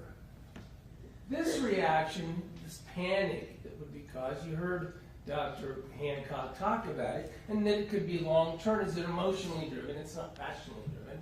When you think that, and you hear that as a person, you go into a physiological state of panic. And you think emotionally, oh my gosh, what's it going to look like? What's someone going to think? And you do dumb stuff that makes you look worse. But it's obviously dumb stuff. You delete some messages and you turn your phone over knowing it's going to be known that you deleted them. And then you're going to hear these interviews. I don't know why the state chose not to play these for you. Maybe it's because they thought it should look worse if you just listened to them all at once. I don't know. You'll have Meggan's full interviews. It's interesting. You'll hear the dynamic of how it goes. You'll hear someone in panic, flailing around, answering the questions, certainly not offering up what we now know happened that night in terms of the glucometer and the suicide pact that she couldn't tell anybody about because that's the nature of the bond that was created by Kacee and Meggan with overtones of religiosity that would preclude either of them. Now, of course, Kacee's the only one who's lying in this bond, but either of them were precluded from. It had to be. It was their own pact. It was their own agreement. The suicide portion had to be secret. It had to be confidential.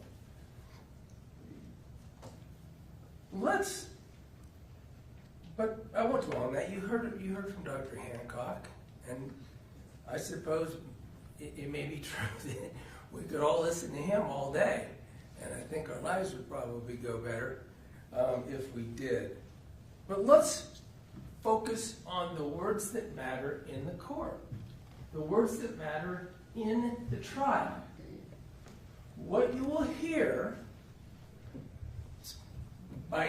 there's the first discussion more than an interview. There's Meggan goes to the police station.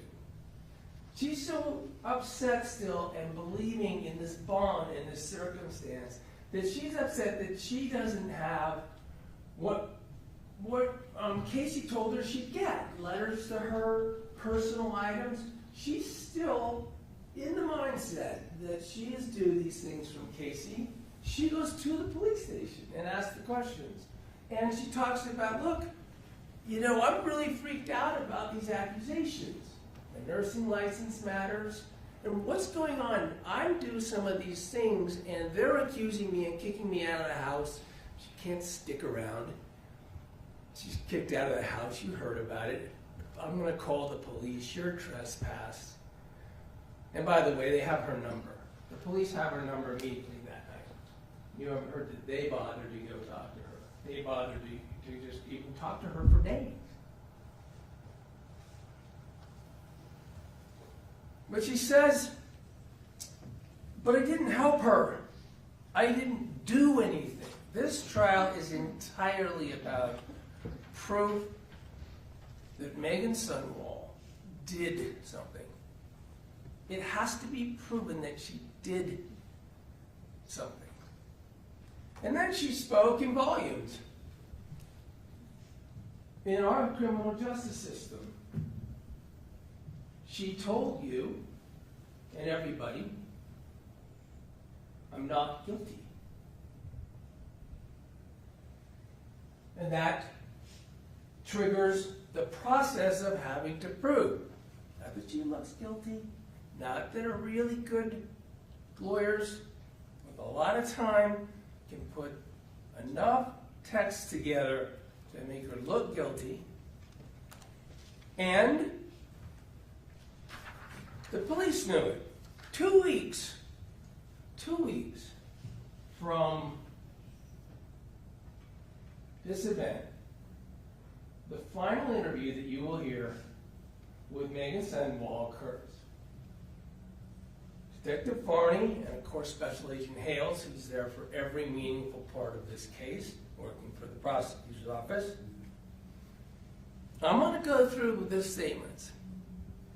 This is the final meeting where the police describe what is required in our system. The police tell her, doesn't look good. What does it say? Here's what you'll hear. Hales, we have a suicide or a homicide. One or the other. Here's the deal. There's evidence at the crime lab that we're waiting for processing, and obviously we're waiting for toxicology. I don't know what happened, but I can tell you, Megan, that from the text messages and deletions of the text messages and the specific way they're deleted, it doesn't look good. The implications of that, and the detective Barney chimes in, it just doesn't look good. I mean, if you can look at the optics of it, like yourself, take yourself out there and you read the message, Special Agent Hales, perception, that's all it is, perception. You'll hear these words in the interview. And then just getting right to it. Did you inject insulin into the port on August 12th while you were there? Meggan, no, I did not. How more blunt can I be, says Special Agent. Did you inject it into somewhere else, says Barney. Did you give her any insulin? I did not give her any. Did you touch any syringes? Touch DNA. No. Your DNA on anything? I did not touch any insulin. And this is what Special Agent Hales, who works for the Utah County Attorney's Office, said to her. From this point forward, we're going to work strictly off the evidence that we have. When that's going to take some time, we have to wait for toxicology to get there to discuss whether that proves beyond a reasonable doubt that Meggan Sundwall did something in that room. We've got to wait for the crime lab, fingerprints, DNA, etc., right? But there is other things going on, and again, that stuff comes back to you, and it might not. I hope it doesn't. For your sake, I hope it doesn't. The next days are going to be waiting for evidence. They are confronting her about not looking good because of the text, because of the nature of them, because of the words in them, because of the actions of deleting words. The next days are going to be waiting for evidence. And if we can prove through evidence that you did, like DNA, fingerprints, toxicology, we'll see. It's not there, then our charge won't happen. So that goes back to the very blunt question I asked you, and you said no, and that's great. But if there's evidence, again, evidence to prove otherwise, we have a problem, he says. And if there's not, I will ride off into the sunset. There really couldn't be probably a better dissertation than by Special Agent Hales of an acknowledgement of as bad as it looks, and as much as can be strung together to make you look bad, including your actions, Megan. To go to court, we need evidence and we need proof. And you know where I'm going with that. You saw it in the trial. Frankly, as we're going to turn to a minute, the police and the government ran from the evidence. They ran from the kind of evidence that they need to prove in a court of law that she did it. She did something in the room. You have to understand, of course, this relationship even to understand the words. The government's case is based on words, a pile of texts, And this notion of control, I submit to you, think about, you saw the trial and you see the evidence. Who's in control? And we'll talk about the 12. The evidence is Kacee controlling a relationship, controlling what goes into the conversation, hiding it from others, splitting. You heard about that because, for instance, Meggan has to feel that Kacee is miserable, feel that she's dying, just exhaustively get Meggan to feel that. The control is on, according to Dr. Hancock, the control comes from Kacee. Is it a relationship between the two? Yeah, there's back and forth, of course. Because as Dr. Hancock described, it works. And people who are like Kacee get good at it. This is a psychological truth studied. The information from Dr. Hancock is evidence. It helps us understand what seems counterintuitive. Meggan's role is to agree. Meggan's role is to respond, and I'll be there. I'll help you. I'll be there just to be with you. I'll come over. There's plenty of times you heard about that sometimes Kacee's even saying she tried it herself. It didn't work. That's designed to make Meggan come over.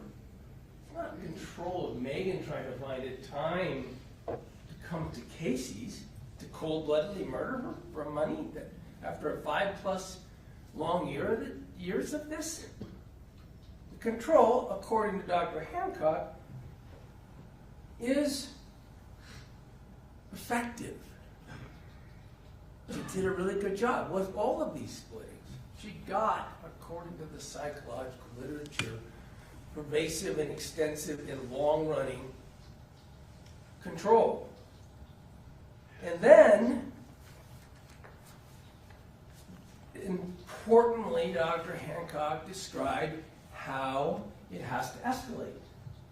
The control feature for maladaptive behaviors like exhibited by Kacee Terry have to keep escalating because you have to keep getting more and different and more intense feedback. It's like a drug. And it's got to be believed. And it's not Meggan's role in this relationship to question, regardless of vitals, regardless of dumb doctor statements, regardless of things that clearly don't seem true. Her bond, her promise under this relationship and role is to unquestioningly respond and stay in it.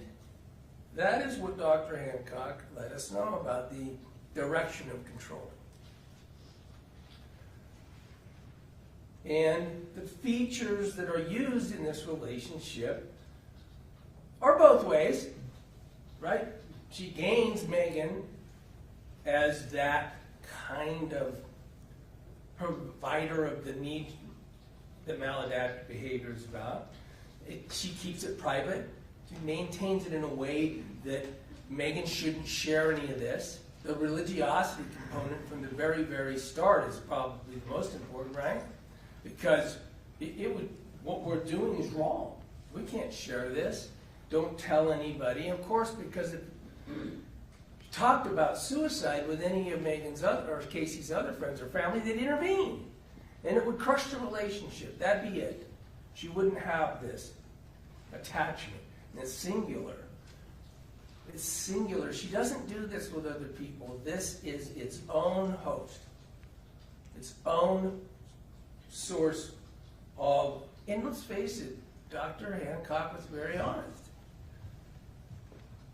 There's something deep and painful going on at Kacee. This is the behavior, especially at this level, and that's sad. That is sad. It makes it more real, not less real. And it requires her to have more control, not less control. And the role of Meggan is not to question or or that will be broken, that promise, that relationship. And you have to understand I submit to you with election. You have to understand. What about the insurance policy discussions and the things you've seen and heard about? That should, I submit, be considered in light of the same thing. It's still part of it. It's all a lie. It's fake. And maybe Meggan would think it's true over all these years, where she doesn't kill her in the cold blood like the state's theory is. And sure would be nice. Remember what Kacee tells Meggan about the insurance policy? She keeps wrapping it in, you deserve it. You're all I have. You're the only one who believes me. My family hates me. I don't have this. I don't get this from you. You're the one who says, I'll be with you. I'll be your confederate. I will be with you in your desire to end your life by suicide, even though it's wrong, because you let me know I'm the only one for you. And even the insurance policy is described by Kacee in that way. I had a crazy old uncle once, and the crazy old uncle repeatedly said that there was going to be a life insurance policy in it. I'll tell you what I did when he died. I checked.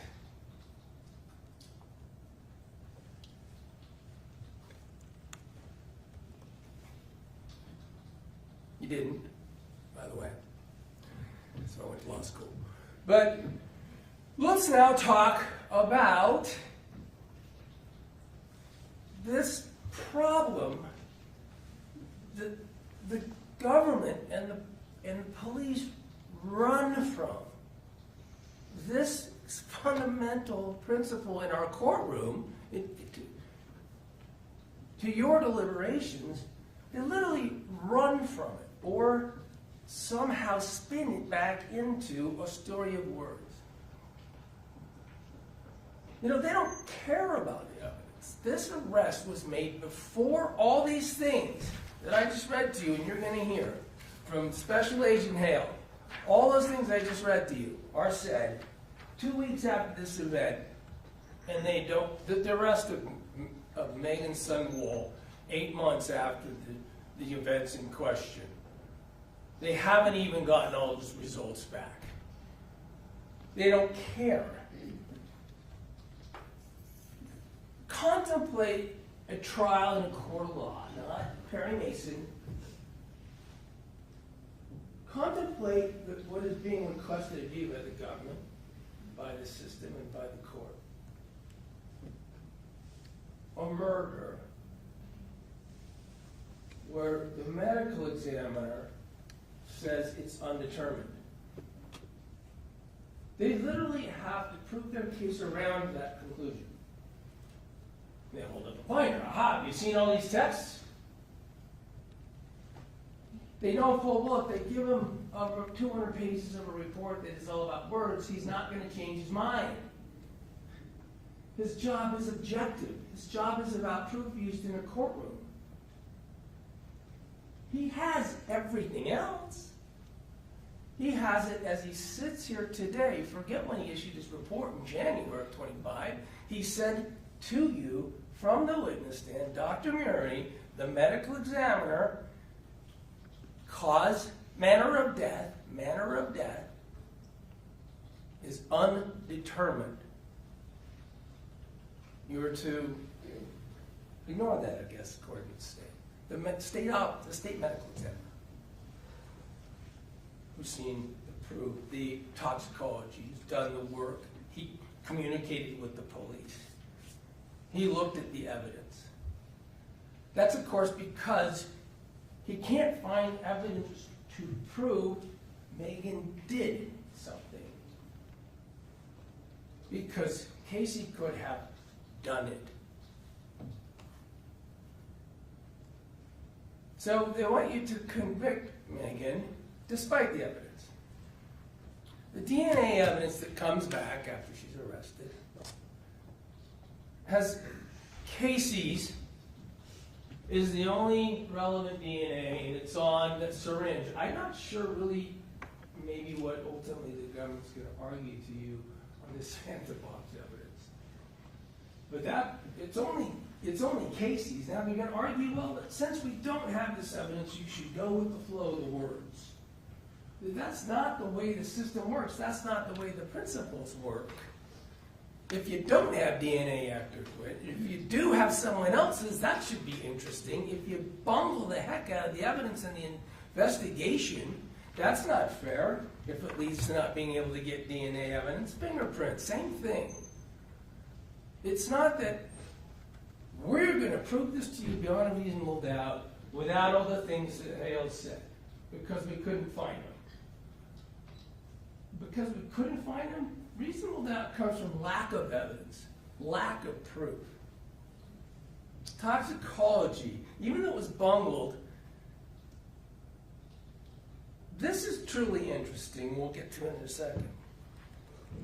There are syringes all over this room.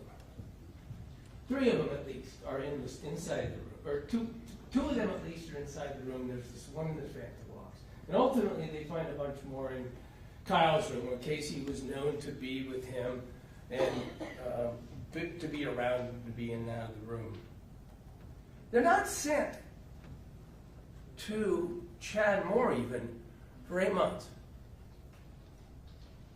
And Chad Moore tells you from the witness screen, all I can say is I didn't find any when I tested them. There's a whole bunch of things that can account for that being true and insulin being in the syringes. When you get to what I want to submit has to be disproven as a reasonable likelihood here as a scenario. But she died by insulin, and there's insulin syringes throughout the room. By the way, they didn't even send him the third syringe that was in there. And the medical charts, I want to turn to those in a minute. These medical charts actually tell the story. Linda, the nurse, who handled everything, knows all about patients who have insulin problems, sees them in the ER, everything else, says everything I know about insulin is, I can't tell you when it was introduced. Mass Stellar. I can't tell you when it was introduced. They saw the same chart. And you heard somewhere they found some doctor to say on a witness stand for the first time in her life something about the chart. But she said unequivocally, I can't tell you the insulin got there after Kacee Terry was unconscious. It is uncontroverted. What's the problem with the scene? Remember, Meggan goes back, because this box is important. She's been told things. She's been sent a picture of it by Kacee. And the difference is on the left is how the box is when Osborne leaves, and in the middle is what they walk into from the body cam of Forney. The room has been tossed. And in the night of, to the right, in Robinson's hand, is an envelope for Meggan. At least it has her name on it, consistent with the text that we know of, that Kacee is claiming there's things for Meggan. We know from that interview they had with Mark, Kay, and Kylie, amazingly, when Forney walks out of the room, that they're going through the text saying, oh, Kacee's saying, keep some stuff, don't give her this, don't give her that. And Meggan's saying, I've been told that there's important things for me. That illustrates, and then in the interview you'll hear, in the second interview, Forney says, yeah, we found envelopes, but they were empty. What would happen in between? This illustrates as much as anything the problem with not securing the scene. Forney admitted it is known someone went in and went through that room in between police arriving on the 12th and Forney going on the 14th.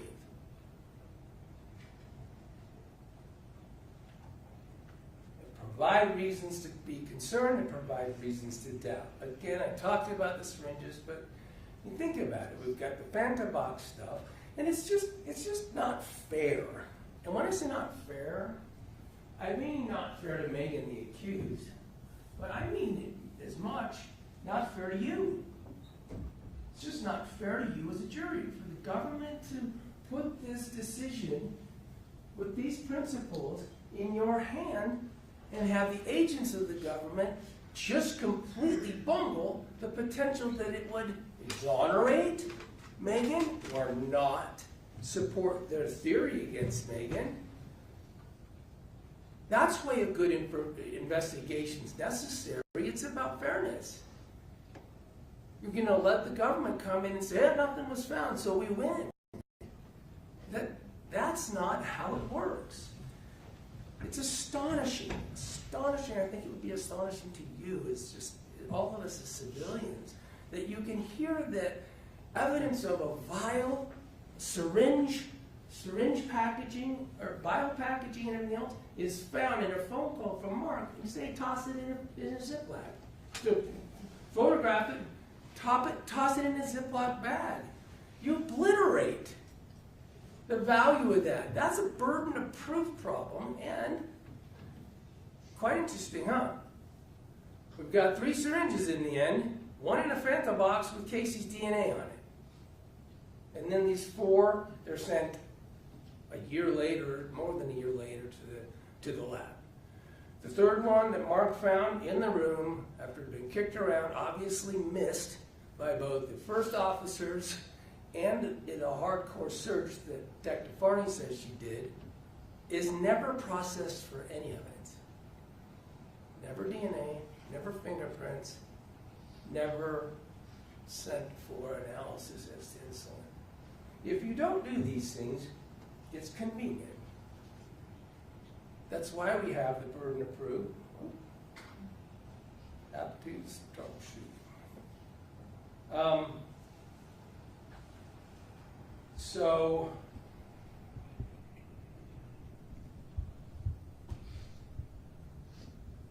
lost my Wi-Fi for a sec. There you go.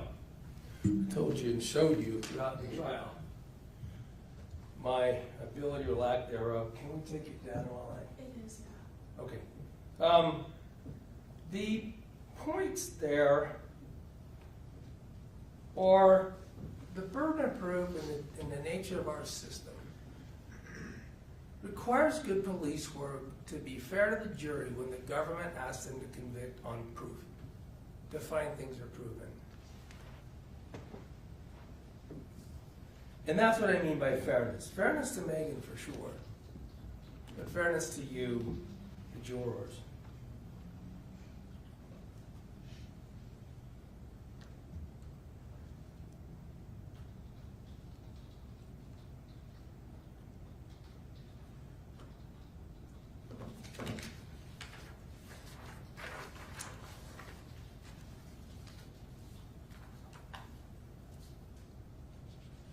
Again, the government had made up their mind.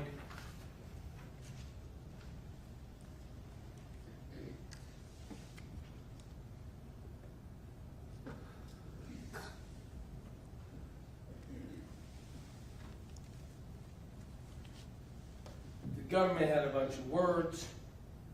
The government had a story.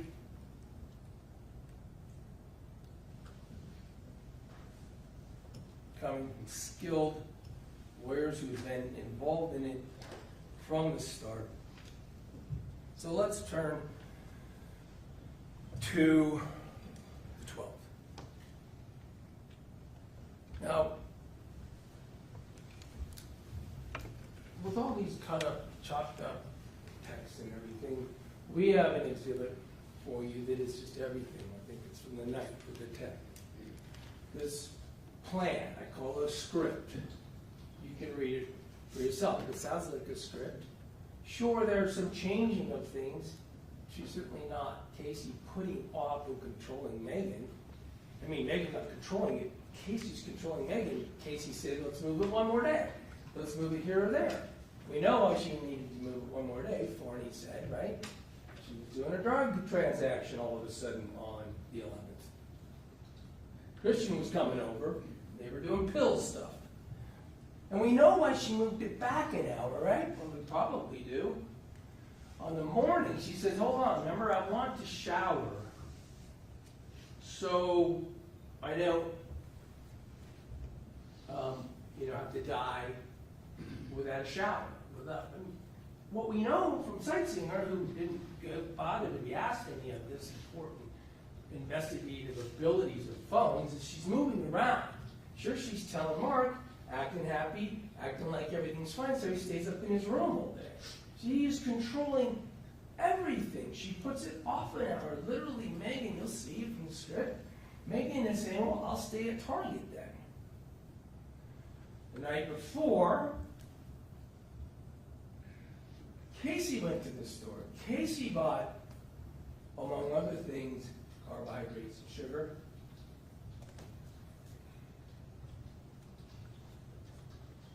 So let's talk about the 12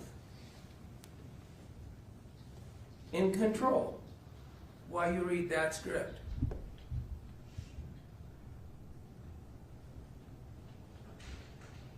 First of all, let's put one thing to bed. The DNR is an absolute red herring.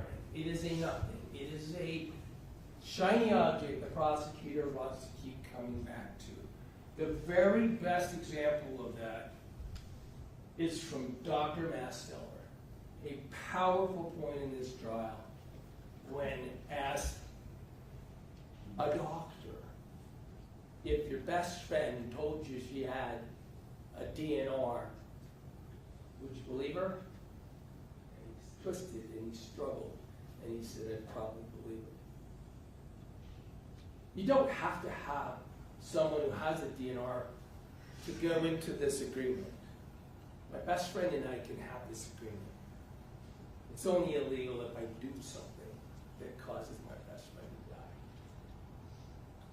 We know from the history, there's no question probably that Meggan was shown or not shown or told or not told by an astonishingly capable liar about a DNR and references to DNR, but it doesn't matter. She is DNR. In this relationship, the bond and the agreement is not to save, not to interrupt a suicide. It's the word suicide. It's right to the script.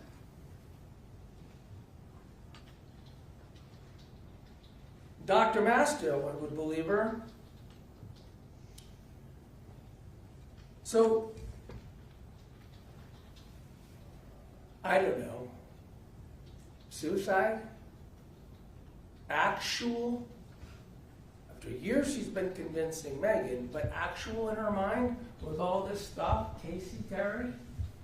She's really good at faking. Is this a real possibility?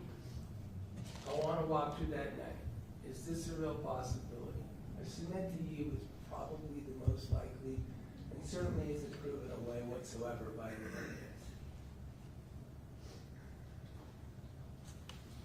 evidence. Cases involved in a quasi-suicide. Those involve people trying to be very, very convincing. We already know that feature of Kacee. These are people that have to up the ante. We already know that about Kacee. They escalate. They have to be believed. They have to be truthful. They have to be the ones controlling the narrative. Suicide, suicide, don't tell, you're my one and only. You're my only hope to be with. So much so that the other person might even agree, hey, if I needed to, I'd help. They have to prove she had to. They have to prove she did. Who controlled it? This stage is set. It's literally set like a stage. When Meggan gets into the house, Kacee has placed the accoutrements of a setting in motion. She's used a glucometer. I don't think anyone thinks that Kacee Terry isn't the one who controlled that narrative, controlled that setting. She has used it. That is telling Meggan, I've done something. That is the inference. Why don't you put in your finger? Already to show, hey, I've used it. Look, I'm going down. I'm decreasing. Why would there be any reason to disbelieve? Why is it not a real possibility at all that she has begun the quasi-suicide? To be convincing. To be very convincing. To make Meggan know she's doing it again. We'll see.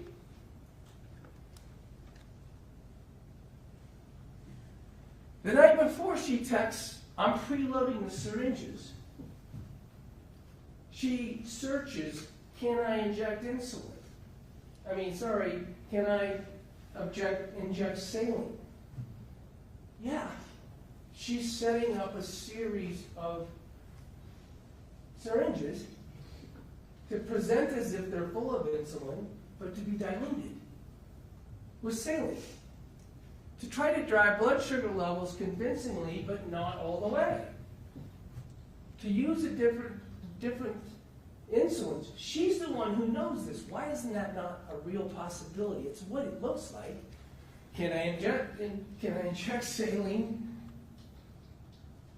Insulin is available everywhere. Talks about, you've seen this at the searches. There's syringes in the room. She's not diabetic. There's a syringe in the closet for injecting into the port. We know from the doctors it probably port was probably used for insulin because of the way it acts. And consistent with this, even Mark understands. She knows that if she wanted to correct because things had gotten out of control, she could drink a Coke. That was rather sobering video. She wanted to change it. She could drink a Coke if she was up to it. And change it has to mean change what she's doing to herself. She's not diabetic, so she normally wouldn't need to change anything. She's bought candy the night before. She's bought crackers, things that she can present as a goodie box to make Meggan feel good, but will also be things she can use to control. But insulin is a tricky thing. It makes long-lasting. You use what you thought was a small amount, fast-acting, on this quasi-suicide. You heard Dr. Hancock even describe the circumstance of the patient. And you crash it. Again. By the way, what is some more evidence that syringes would be pre-filled? I'm going to pre-fill them. How do you use saline? And a vial that isn't poked a bunch of times. It's poked a bunch of times because you're drawing out little amounts. In your saline, you're preloading your syringes. In your saline, you're making your fakes. A real possibility, that's exactly what it looks like. That talk about words. If we're all into words, let's talk about Kacee's words to what she was going to do. And then medical evidence that completely supports it. With controls like candy and Coke, and it failed. Now, of course the government's narrative could be true. Of course, it's possible that Meggan helped that failure. Of course it's possible. It's not what's possible, what they can suggest it looks like. You have to acquit if you think it's possible.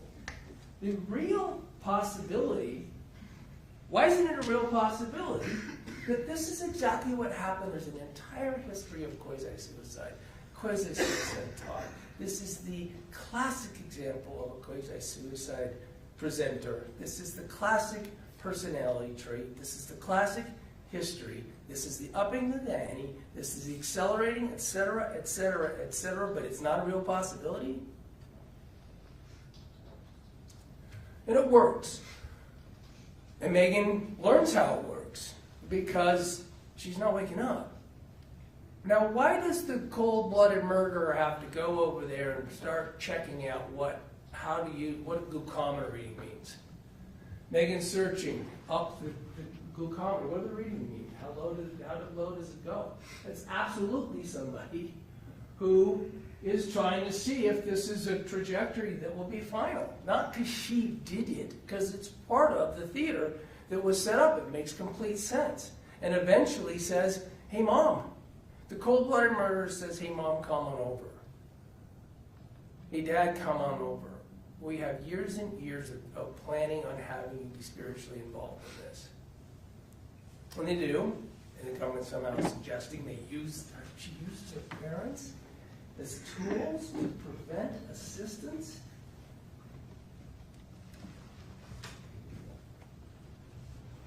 That's horrific. And there's no assistance to be had. Not only did Dr. DeSalvo say that graph is consistent with the last injection of insulin being while Kacee Terry was conscious.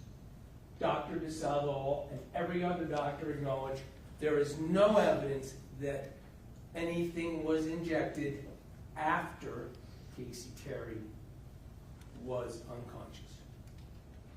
So it is unequivocal in this case that Kacee Terry could have done anything that was the cause of her death herself. And it has to be proven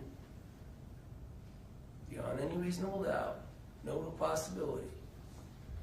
Meggan, in fact, did something other than be there. That she didn't have to help. That she didn't have to aid. Has to be disproven. The real possibility, for sure, is a quasi-suicide attempt. But at any rate, it's undisputed that anything that caused Kacee's death happened when she was conscious and could have done it to herself. And as you heard Dr. DeSalvo say, there was no need or any potential to save Kacee Terry early into that flatline. Starting in minutes, certainly going to a couple hours, Dr. DeSalvo said Kacee Terry was never going to recover. She wasn't going to recover when his mom got there. She wasn't going to recover after Mark came down. The story was over. The end was something that could not be avoided. That's the evidence. That's what Special Agent Hales promised Meggan would have to be done for her to be in that spot.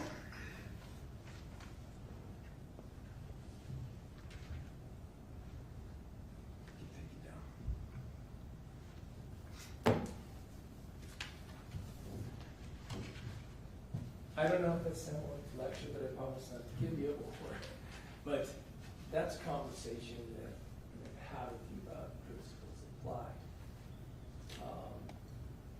The incredible importance of those principles in the ugly sword, which I fully believe that you will apply and apply throughout the trial.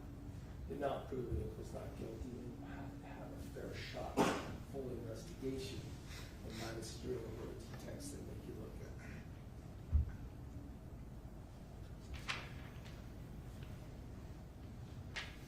Unbelievably, to me, I shouldn't say unbelievably, it is a feature of our court system that the prosecutor, these principles are so important and so weighty that the prosecutor gets to go first and last. They get to come up again and talk to you, and I, of course, don't. I get this chance. I'm asking you in fairness, total fairness to your job, to at least think while the prosecutor speaks to you again, and I don't know what she's going to say, what I would say in response. And the principles that we're talking about, including in instructions, this notion of unanimity, it is tied up extremely tightly to proof and reasonable doubt, because while you're a jury, you are jurors. You are Meggan's peers. This is an experience, and these principles in this trial you apply as peers. You think what you would consider, is this how an investigation ought to lead to a trial for cold-blooded murder, aggravated murder, the most serious charge in our land?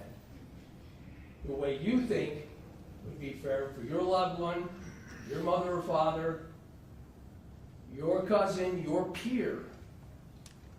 And each of you have that experience. Each of you have that ability to consider individually as you discuss within and amongst yourself. Trials are long. It's been long. Sometimes this one, I don't think I had a lot of it, but things can happen that you might not like. I might have done something wrong. I might have done something you didn't like. I might have missed something you think. If you have any feelings in that regard, I would ask you to hold me responsible, to blame me. This isn't my day in court. This is my future. This is your peer. This is Meggan Sundwall. This case is not proven. And if it's not proven, you have to obey. Thank you.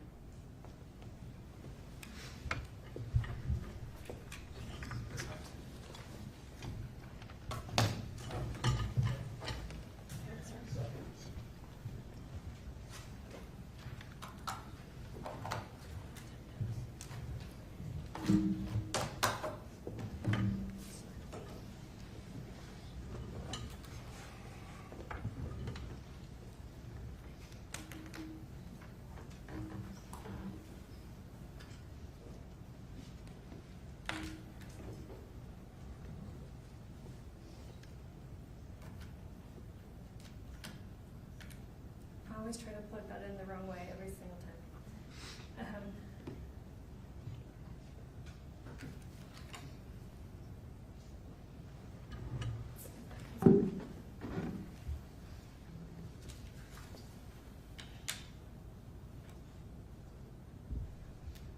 All right, Mr. Williams just said to you that based on how our system is set up, the principles, the burdens, that I get to come up twice. That's correct, because it is the state's burden. It's the state's burden to prove beyond a reasonable doubt the charges that we have filed against Ms. Sundwall. I and the state embrace that burden. I invite you to test the evidence, review it. That's your job as a jury. That's a burden that we embrace. Let's talk about that burden. Instruction number 24. Beyond a reasonable doubt. The prosecution has the burden of proving the defendant guilty beyond a reasonable doubt. Proof beyond a reasonable doubt is proof that leaves you firmly convinced of the defendant's guilt. There are very few things in this world that we know with absolute certainty, and in criminal cases, the law does not require proof that overcomes every possible doubt. If the evidence leaves you firmly convinced that the defendant is guilty of the crime charged, you must find the defendant guilty. On the other hand, if there is a real possibility that the defendant is not guilty, you must give the defendant the benefit of the doubt and return a verdict of not guilty. That is the burden. That is the state's burden. I embrace it. But let's think about that. Not every possible doubt, not beyond all doubt. Not every single doubt has to be covered. You can have things about what happened in that room, in that basement on August 12th that you might have doubts about. But the doubt has to be reasonable. And as long as you are firmly convinced, then your direction is clear. If you are firmly convinced, you convict. Mr. Williams is trying to make this seem that any case, any possible case, to prove it, for you to be firmly convinced, there has to be forensics, there has to be DNA, there has to be all of this scientific stuff. Words are evidence. Those text messages are evidence. Testimony from every single witness is evidence. You do not need forensic evidence to be firmly convinced. Might it be helpful sometimes? Sure. You do not need it. It is not required. I want to turn you to instruction number 22. It talks about direct and circumstantial evidence. I think the example in there is helpful. So direct evidence can prove a fact by itself. I'm going to skip some of this, but you have the instruction so you can read all of it. For example, if a witness testified that he looked outside and saw it was raining, that would be direct evidence it had rained. Circumstantial is indirect evidence. It comes from looking at the related events, putting it together, and concluding that a fact in question had occurred based on what you can tell from the surrounding events. For example, if a witness testified that she looked outside and saw that the ground was wet and people were closing their umbrellas, that would be circumstantial that it had rained, evidence that it had rained. Up at the top, facts may be proved by direct or circumstantial evidence. The law does not treat one type of evidence as better than the other. And then undoubtedly at the end, before you can find the defendant guilty of any charge, there must be enough evidence, direct, circumstantial, or some of both, to convince you of the defendant's guilt beyond a reasonable doubt. Again, to be firmly convinced. And here, I submit to you, the texts are enough. The texts are words from the defendant's own mouth. They're enough. I want to take this raining example that is outlined in instruction 22 a little bit farther. So say that you did not directly see it rain, but you go outside and some of the ground's wet and people are closing their umbrellas. That's a lot to conclude that it had been raining. Let's say you see a dry spot though on the ground. Well, why is there a dry spot? Something's missing. Do you immediately jump to not every inch of the ground is wet, therefore it couldn't have been raining? No. What if the dry spot's in the shape of a car? Do you need a mechanic to come and tell you exactly the make and model of what that car was, or some kind of video to tell you exactly when that car arrived or when it left? No, because that, while it might be helpful, it doesn't change it that you can be firmly convinced that it had rained, because still, with all the surrounding circumstances, you're able to be firmly convinced of that fact. Mr. Williams, I told you this case was about control, and he tried to flip that and say that Kacee was the one that's in control here. Kacee's controlling this whole dynamic. But let's look at that. Kacee did it to people that actually played along. Meggan played along, despite all of her medical knowledge, despite I would submit to you that when you go back and you read some of the things, especially in Exhibit 81, they are absurd. You don't even need medical knowledge to know that those things are not true. Does she call her on it? No. This is not Kacee controlling the dynamic. We heard from Kacee Tanner, her ex-husband. He pretty early on said, you don't have cancer. She tried to tell him that, and we know that she did lie to her family about that. She never went to the extremes about the details and the absurdities and the fake vitals and all that stuff with her family. But Kacee Tanner, she tried to tell him, yeah, I have cancer, and he said, no, you don't, you're fine. And then what did he say? She never brought it up again. This is not Kacee just having to manipulate every single person. She is doing splitting. She is lying. She is, but she's using where the resources are coming from. And with Meggan plays along this whole time that the resource is not dried up yet, so Kacee keeps doing it. And I would argue that some of the text gets so extreme, some of the information gets so absurd, that she may have been wanting to be called out. There's even some evidence of that. In Exhibit 81, you'll see she's pretending to be these fake hospice nurses, and she says, and maybe I brought this up in my first closing, but look at it again, because she does this a couple times. She's pretending to be Kelly or Becky or Lauren or any number of them. These texting a nurse from the patient's own phone, HIPAA-protected information, all things that Meggan as a nurse would know, vitals that are absurd, incompatible with life, don't even make sense. And she even says, I've never seen anything so low. The doctor himself is even confused. I'd submit to you that she might be a cry for help even. She's gone so extreme that she's begging Meggan to call her out at this point. Why is Meggan still going along with this? Dr. Hancock himself even talked about cries for help. Sometimes people, he used the example of slitting your wrists. If you do it this way, it's a cry for help. If you do it this way, it's more consistent with you're actually trying to die. You review the text messages. Kacee, when things get so absurd that they're patently unbelievable to anybody, not even somebody medically trained, it's a cry for help. And Meggan doesn't give her it. Meggan doesn't call her on it. Meggan continues to play along. She continues to be this source of attention and affection. Mr. Williams wants this case to be, for you to be beyond a reasonable doubt, for you to be firmly convinced, you need all these fingerprints, you need all this DNA. But we know for sure that sometimes that's not available. Like I said with the DNA, with the insulin vial, we know for sure at least 2 different people handled it. And there was no prints, there's no DNA on it. Sometimes the science, for whatever reason, it's not deposited there.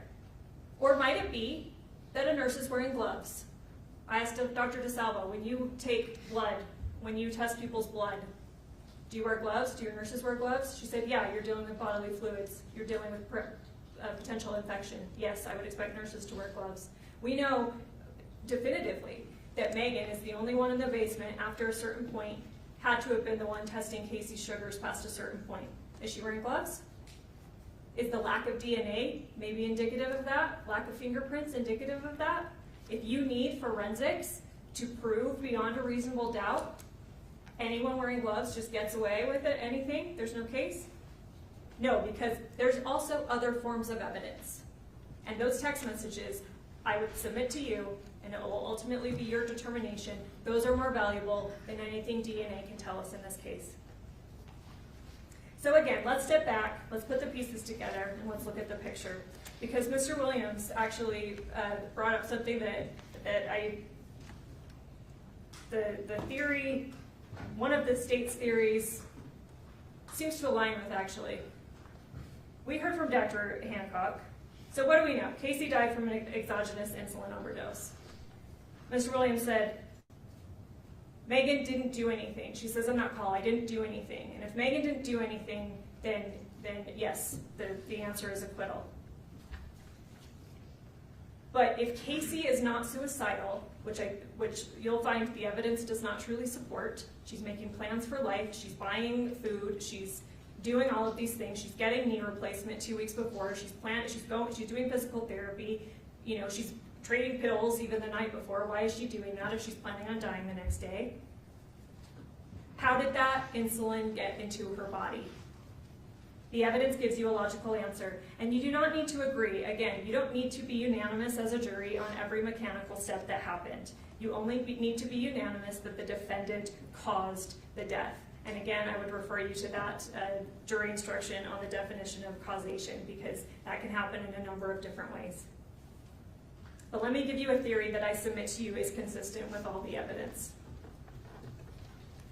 And it's not quasi-suicidal, like Mr. Williams suggested, where people may not intend death, but they're actually using items that could bring them danger. But Dr. Hancock also explained parasuicidal, where they want it to look like it. They want it to look like they're maybe attempting suicide, but they do not intend to die, and they're not going to introduce actually anything dangerous. I submit to you that that's exactly what happened here. Let's look at State's Exhibit 17. So by 4 p.m., you'll see in the text messages between Meggan and Kacee that by around 4 on August 11th, it's clear. Casee's tried to evade, Casee's tried to delay. Meggan says, my dad can watch Porter, I can come over tomorrow. So it's clear that to Kacee that the defendant's coming over the next morning.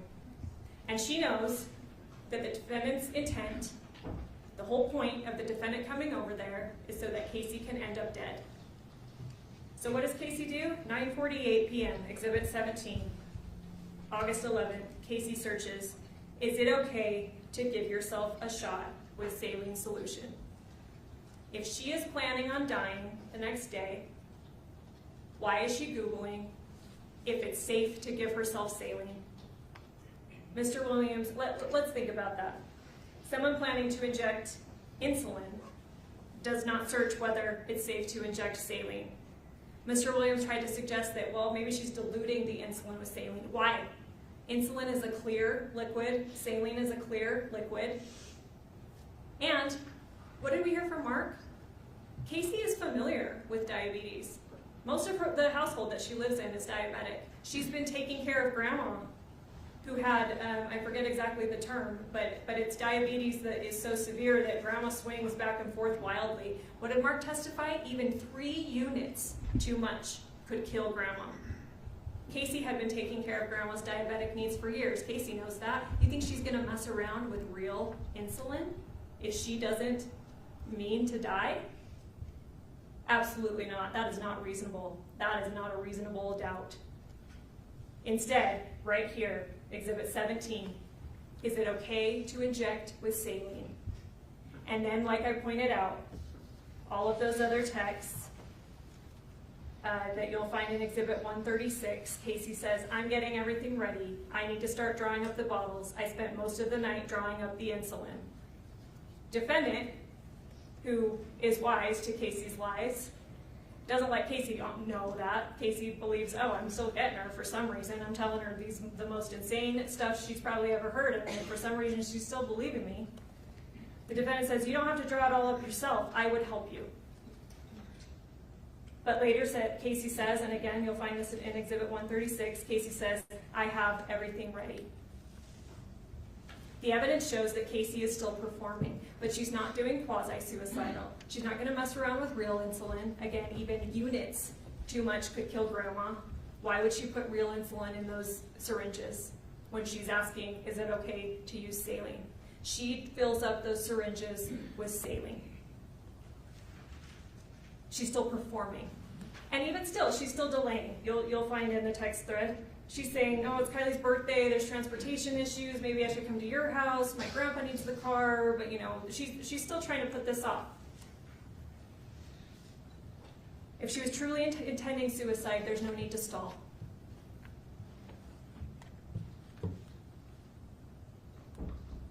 But if she were staging something consistent with parasuicidal behavior, consistent with what we know about Kacee, she stages things. She tells her family she has cancer. She does have legitimate kidney issues, so she has medical supplies being delivered to the home. She has saline coming in. She tells them it's chemo. It's only saline. It's for hydration for her kidneys. She does go to the hospital at different times, and yeah, sometimes her family thinks that it's for cancer. And yeah, no, it's not. Obviously, it's bad. It's a bad thing she did to lie to her family about cancer. But she's a mentally ill, vulnerable person. Not mentally ill in the way that she's suicidal. But yeah, she lies to people for attention. And what did Dr. Hancock say? That condition can be exploited. So she gets it all set up. Everything's ready, have it all drawn up. I submit to you, those syringes contain saline. Because what happens? The 2 syringes that are found, that are not hidden away after 2 police searches, and Mark finds one in the closet after he has to pull up the carpet after a flood. If that's one of the syringes, and Mr. Williams said, oh, well, that state didn't even bother to get that one tested. Okay, if that's the one used, again, it was hidden. If Kacey's suicidal, she has no reason to hide it. So who hid it? Had to have been Meggan. The other two syringes in play, the one found on the floor of Kacey's bedroom that gets moved to the desk by EMS, or the one hidden in the Fanta box. Chad Moore from the FBI, he's a scientist, so yeah, Mr. Williams pressed him on it. Or could light have degraded it? You know, could heat, could time, all of that stuff may have affected it. But he still said, I'm not seeing any of the remnants or any of the changed proteins or any of the chemical structures or anything, even under a microscope. I'm not seeing anything that I would expect to see in those syringes if they actually had insulin. They had saline in them.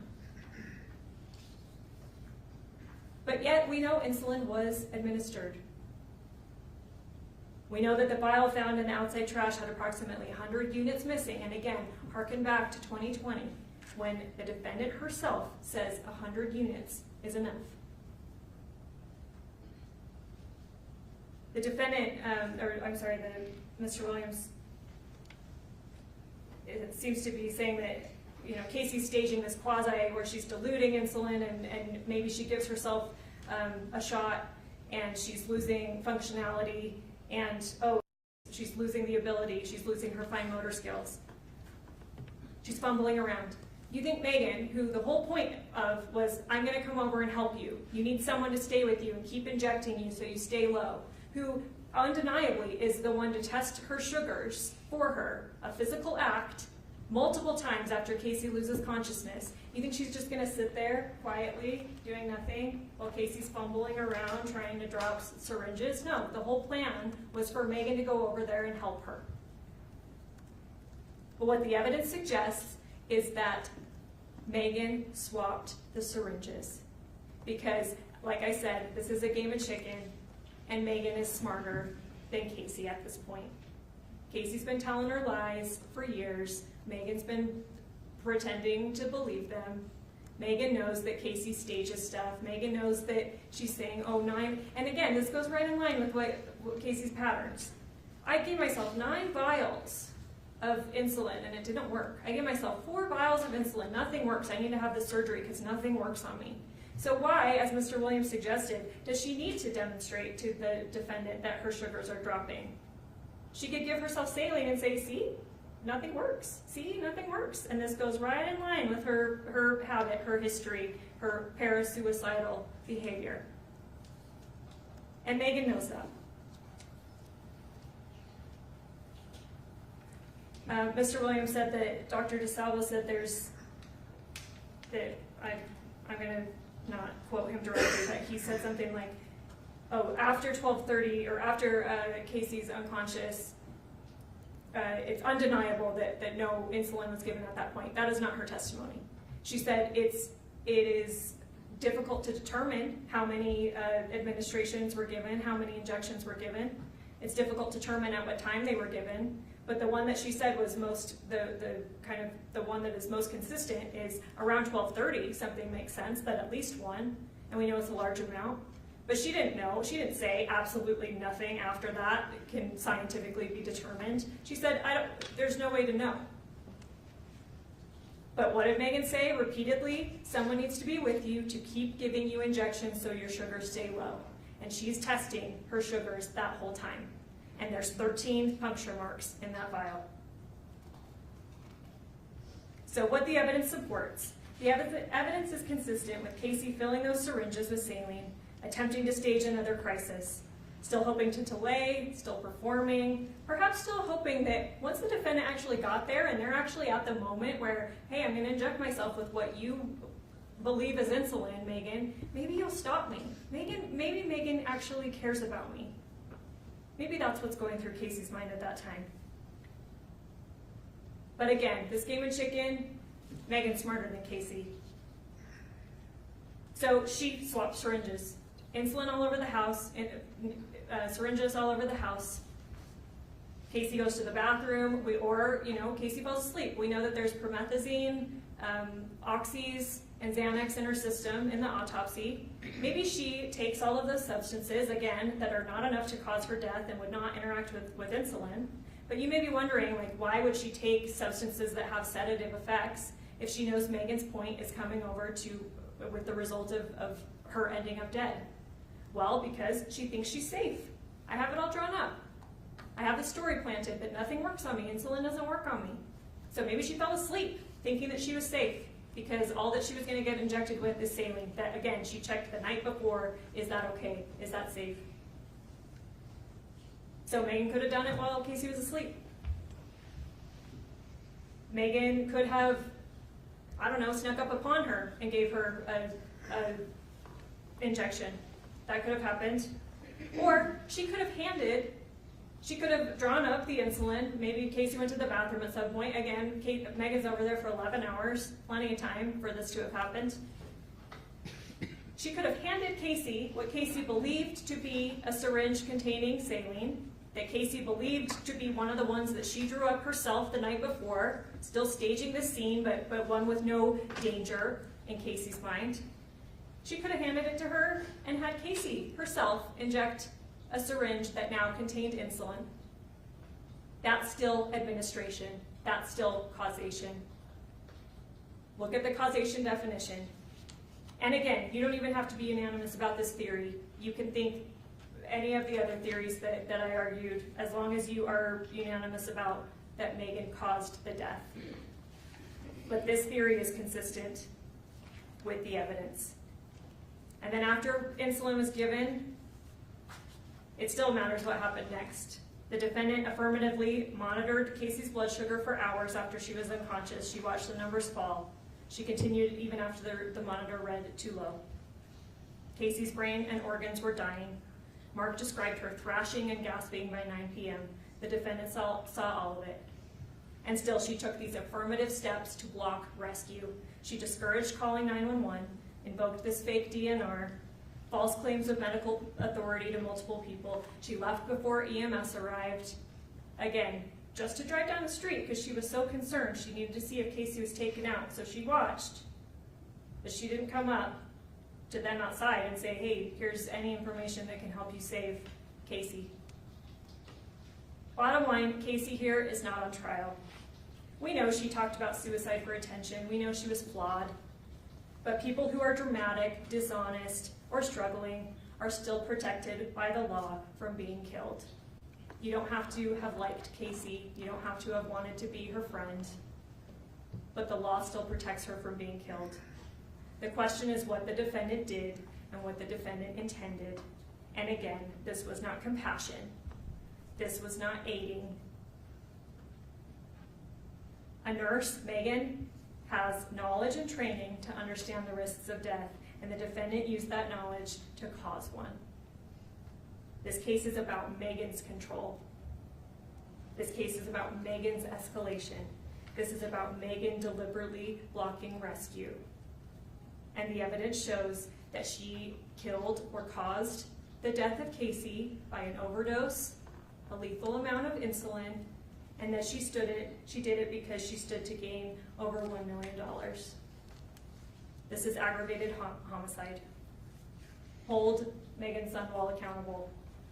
Return a verdict of guilty. Thank you. Counsel, thank you both. Ladies and gentlemen of the jury, thank you for your patience and attention during this trial. It is now your time to deliberate. But before we do that, we've got to handle a little business about our alternate juror. Trials of this length, we have alternate jurors for a reason. We have one alternate left, and that alternate is going to be excused, but I'm going to give you specific instructions. Our alternate juror is juror number 10, Ms. Moore. You are our alternate. You're going to be excused for the day, but you're not released from your duty as a juror. There have been occasions where alternates have been called back to participate in deliberations. So you are still under oath as a juror. You are still under the same admonishment that you are not to talk about this with anybody until you get word that a verdict has been reached. If we do need you to come back, we will reach out to you, okay? We appreciate your efforts and your service, but you are alternate, so once call takes y'all back, he'll help you get out, all right? And if we need you, we'll let you know, and we will let you know once a verdict has been reached. Then you're gonna be free to discuss this with anybody. I understand the sacrifice, and thank you. All right, our clerk will now swear in the bailiff. You're then going to be escorted to the jury room where you can begin deliberations.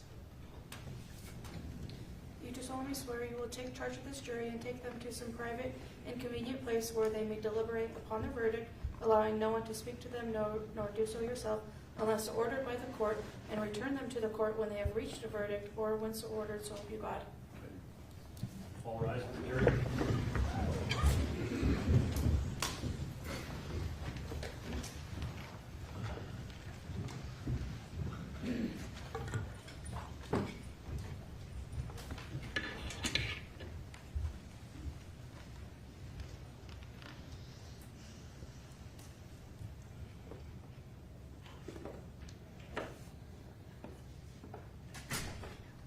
Please be seated.